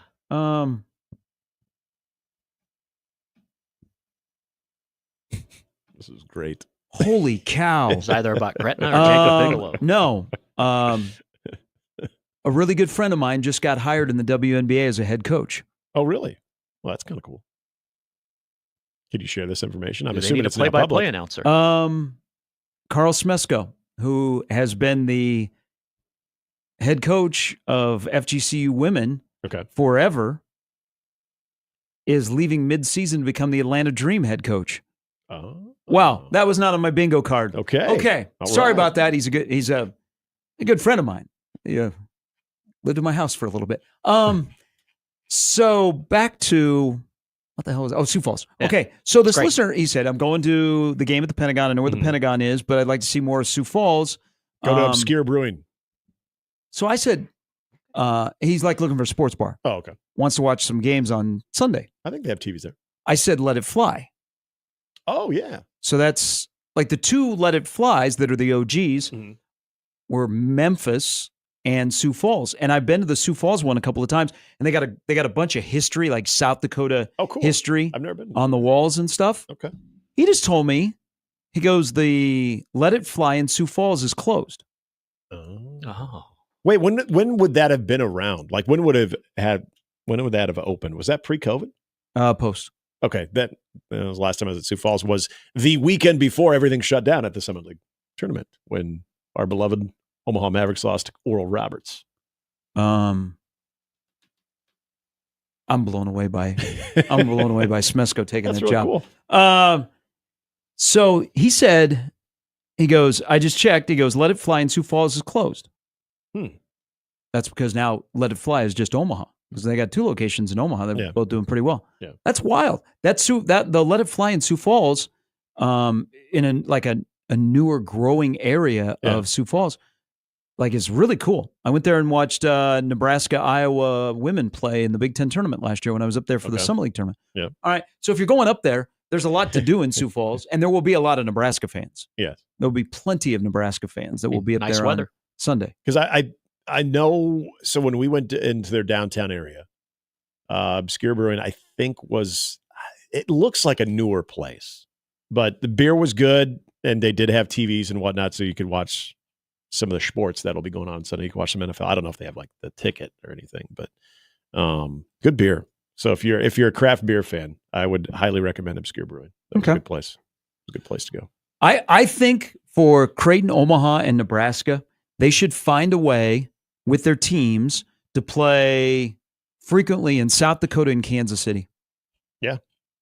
Oh, absolutely. It's such an easy trip to make. Omaha, Nebraska, and Creighton have all played at the Pentagon. Mhm. I believe that Nebraska is going back to the Pentagon next year to play in basketball. Yeah, I feel like it's going to be an annual thing. So they have Oklahoma State, Oregon State, now St. Mary's. And then I believe they have committed to play in the Pentagon next year. Okay. And they usually get a decent name. It's usually either a Power Four or at least a basketball name that people are like St. Mary's. It's like, okay, yeah, that's a good basketball program. That's a good basketball school. So it's not like they're going there to play just because they're playing them tonight. Fairleigh Dickinson. You're not getting those types of games.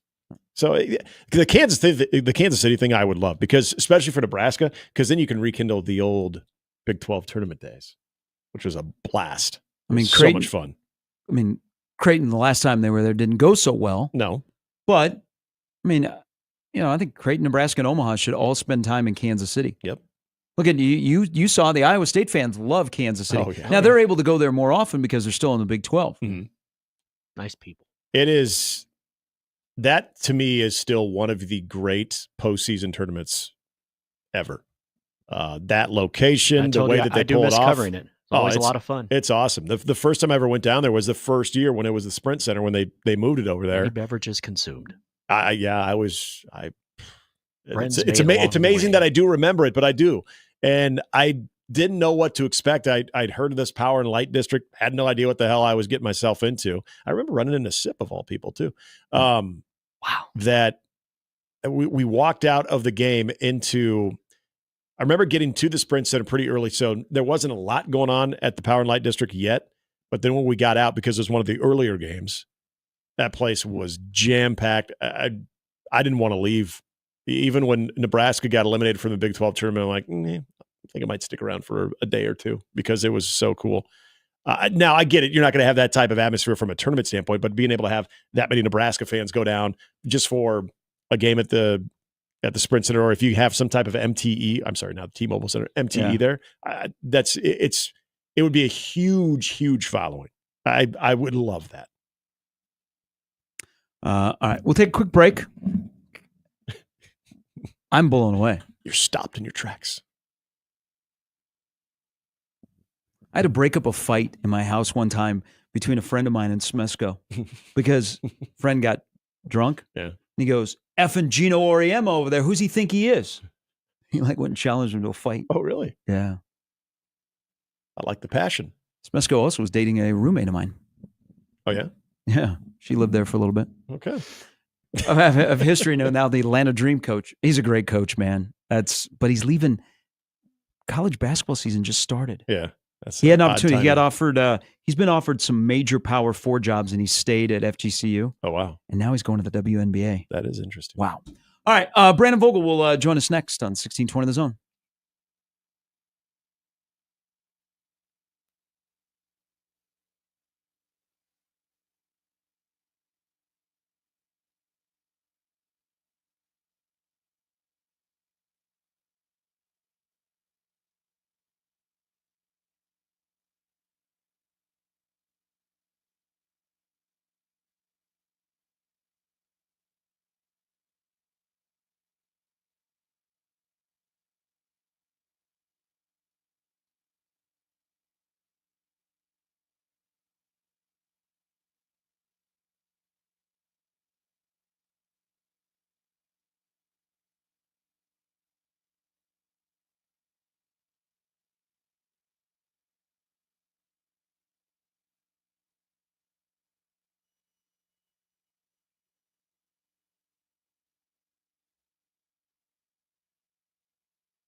All right, welcome back in.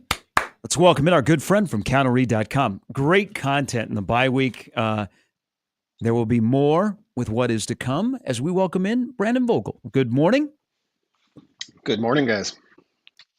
We knew that Dana was going to have boots on the ground. We didn't know that he would have full control of the offense.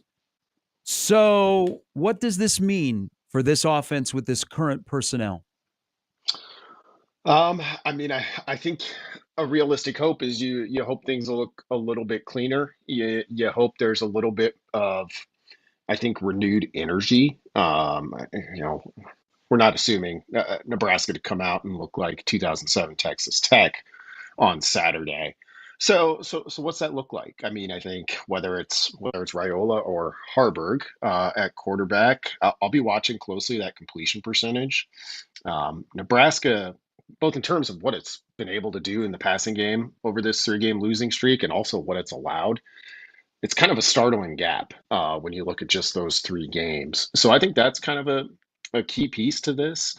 Can you get something going in the run game? To some degree, Nebraska just hasn't shown that. But if you start to see that on Saturday, just with some different concepts and maybe how it all snaps together, I think that would be considered a pretty good sign for the bold move that Matt Rule made this week. Yeah, I say commitment to the run game because that was a big talking point. That is something that we've seen when Nebraska has gone consecutive plays running the football, that it has worked at times. It's gotten their offensive line a little bit more in a rhythm. I think people immediately think Dana Holgorsen air raid, that there's no way that would even be an option. And Gary brought this up even last week, but the concepts in the air raid when it comes to running, there's a little more creativity to it. Does it still lead you to believe that even with a quarterback who does throw the football like Dylan Raiola in a running game that has largely struggled, that will still be somewhat of a point of emphasis? Yeah, I think so. It's all about spacing when you talk about kind of classic air raid. So I wouldn't be surprised to see Nebraska go with a few more 4 wide receiver sets. We'll see, because and you could split Fedoni out there. It's tough to take him off the field in my mind, but more kind of 4 wide looks, just kind of change the spacing and change what it looks like for Raiola, but also for opposing defenses that haven't seen that look from Nebraska a whole lot. And then, as it pertains to the run game, then it's just a matter of like how much success is Nebraska able to have with kind of a different passing attack, or at least a different set of eyes on it. If you're having more success there, it certainly becomes easier to run the football then that way. So, I kind of look at this matchup with USC as one where I think we could, we're all lined up to see what Holgorsen can do with his kind of passing prowess, but it's one where I think Nebraska has maybe its best shot to win if it is able to kind of control the clock and run the football a little bit. If you YouTube Dana Holgorsen, there's a lot of videos and him speaking and talking offense that pop up. Outside of the quarterback, who else, maybe a player or a position group, do you think would be most excited to see him walk into the building with control of the offense? I would guess the wide receivers. Nebraska's worked to get them involved. I still think there's good talent there. Ja'Cory Barney's having a great season, but if I were him, I'd be pretty excited about this, because that's one of those things where you just have a new coach come in, and it's one of those where you could see him saying like, oh, we've got this guy. Like we were getting him 9-10 touches a game, really trying to, or over 10 a lot of the time, but I'll give him as many as we can. And the classic Leachism about the air raid was, all you had to teach the receivers was a new place to stand. Like the route concepts are pretty much the same. So I think identifying where guys can win, where Isaiah Nayor can win, Banks, Barney, etc., and just a little bit of a simplification from that standpoint could go a pretty long way. I don't know if it'll happen right away this Saturday, but over the next 3 games, I think we'll see it. How excited do you think the defense would be to see him come in? Great question. Um, should be pretty excited. The rule put out there, the just 15 extra points a game. Like 15 extra points a game is a lot. I don't care if you're scoring 30 or if you're scoring 20. So I don't know if that's going to be in the cards, but to just have.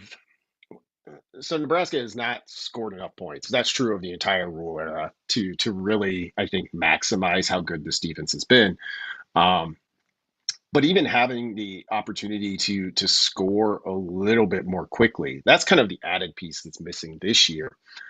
Is just those big play pieces of it. So if your defense, you're playing well, you're in a tight game at the end, like you have to have legitimate concerns about Nebraska's ability to kind of go down the field and answer something. So if they were able to get a little bit more explosiveness out of this deal, that's a big piece of it too.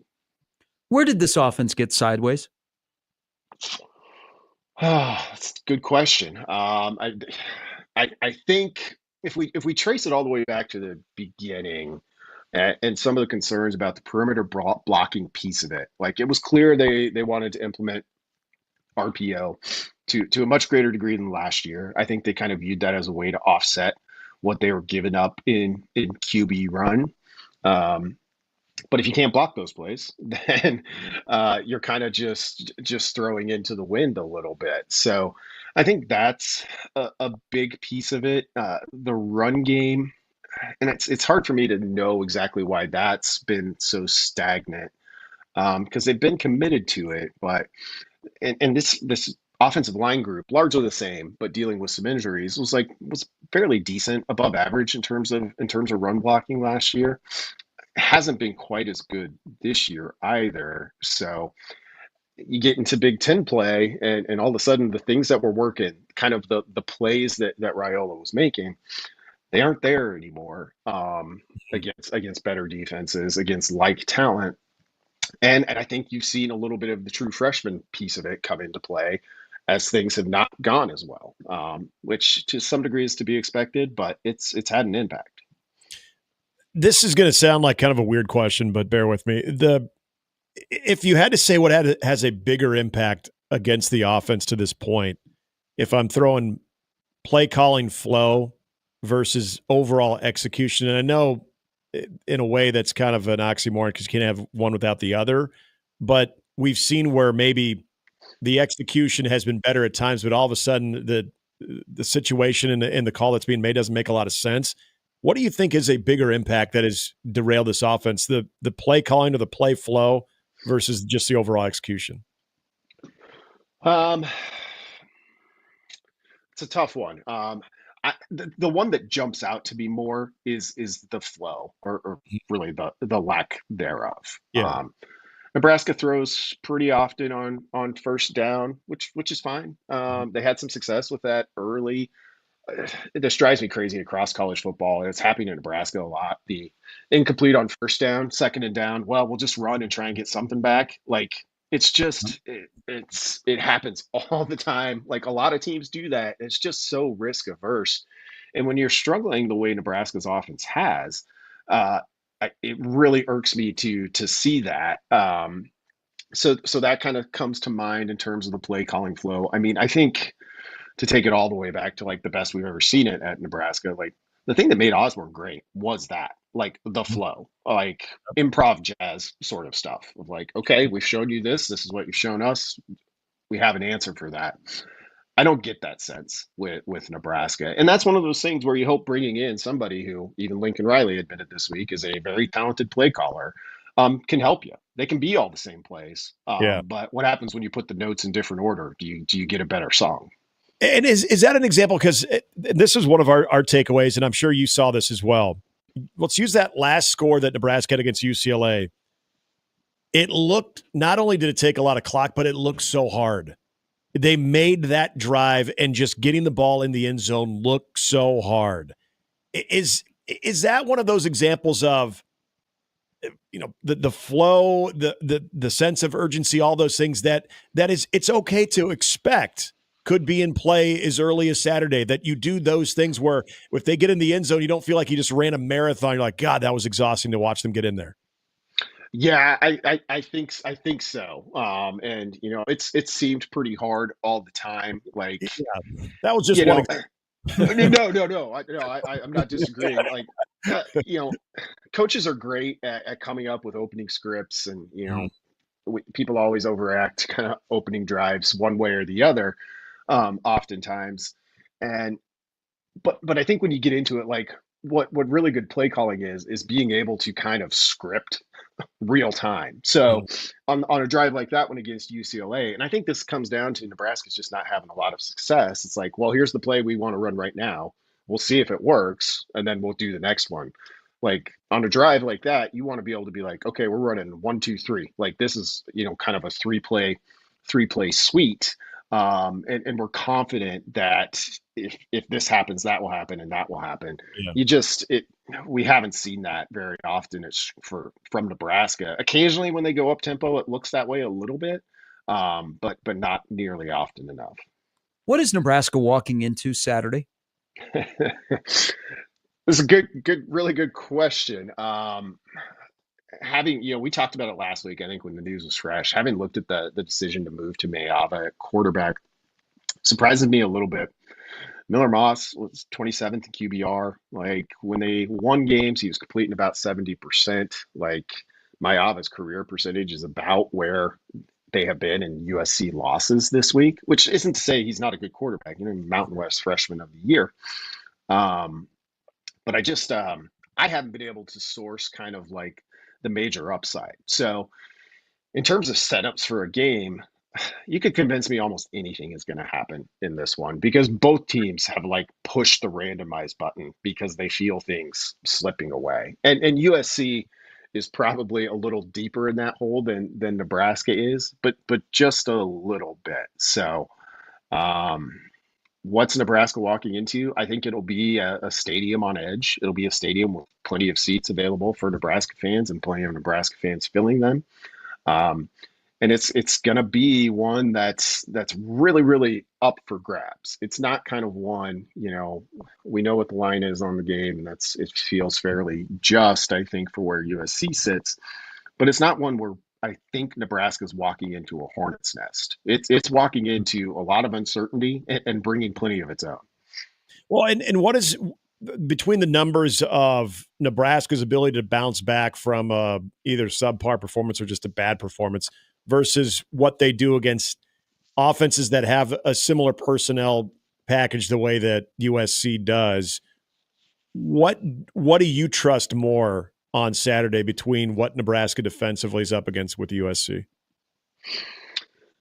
The big question for Nebraska is going to be, and this number's been slipping a little bit all year, especially compared to where they were at last year. This USC offense, by certain metrics, isn't as explosive as you would think, given some of the talent that it has. I think the big ask is going to be for Nebraska keeping the Trojans off schedule, just like the kind of the boring stuff. I mean, they average over 5 yards a carry, and it doesn't really change in wins or losses. Like that's Lincoln Riley, like conceptually really strong when it comes to the run game. So is Nebraska able to limit some of those rushes? And the big thing is just they've got to be able to get to Mayava or break up passes or do something to limit the pass game, because the last 3 opponents during this losing streak for the Huskers have just had a field day. They've been able to do what they want throwing the football, and that can't be the case, obviously, against a Lincoln Riley coach team. And what do we have coming up here? You and Aaron have delivered the goods as usual, but even more so this week. What do we have leading up to, of course, the game day primer coming up for USC? Yeah, so tomorrow will be the big preview that I do each Thursday, and as I kind of alluded to here, this is one where I'm having a tough time making sense of it. It's usually pretty tough. And then Friday we'll have our regular game day guide, some quotes from coaches on both sides, and that leads into our game day chat, which is a subscriber only feature. So if you're interested in that, head to counterread.com and get signed up. Fantastic. As always, my friend, enjoy this week. Who knows what's going to happen on Saturday? Should be an interesting one. Thanks, guys. That's Brandon Vogel from counterread.com. Sickos Committee has already got a front row seat at the Coliseum. Yep. God, you said something there, though. Who the hell knows what to expect? I mean, this was always going to be a fun game, helmet game, traditions, all of that. But what has happened in the last 2 weeks has just made this thing must see. And it goes beyond the fan base, in my opinion. All right, tomorrow we will talk some hoops because red and blue are in action tonight. Nebraska against FDU. How about not traveling? All right, just make it simple. And then Creighton takes on Houston Christian as a 35.5-point favorite in an 8 o'clock game. Will people be leaving both places? 9. Exactly at 9? At 9. Okay. 9 o'clock hits. All right. Got to get home. We'll talk about that tomorrow and more on Nebraska USC. Have a great day, everybody. Crossover's coming up next for Jimmy, for Nick. I'm Gary. It's Mornings with Sharp and Handley on 1620 The Zone.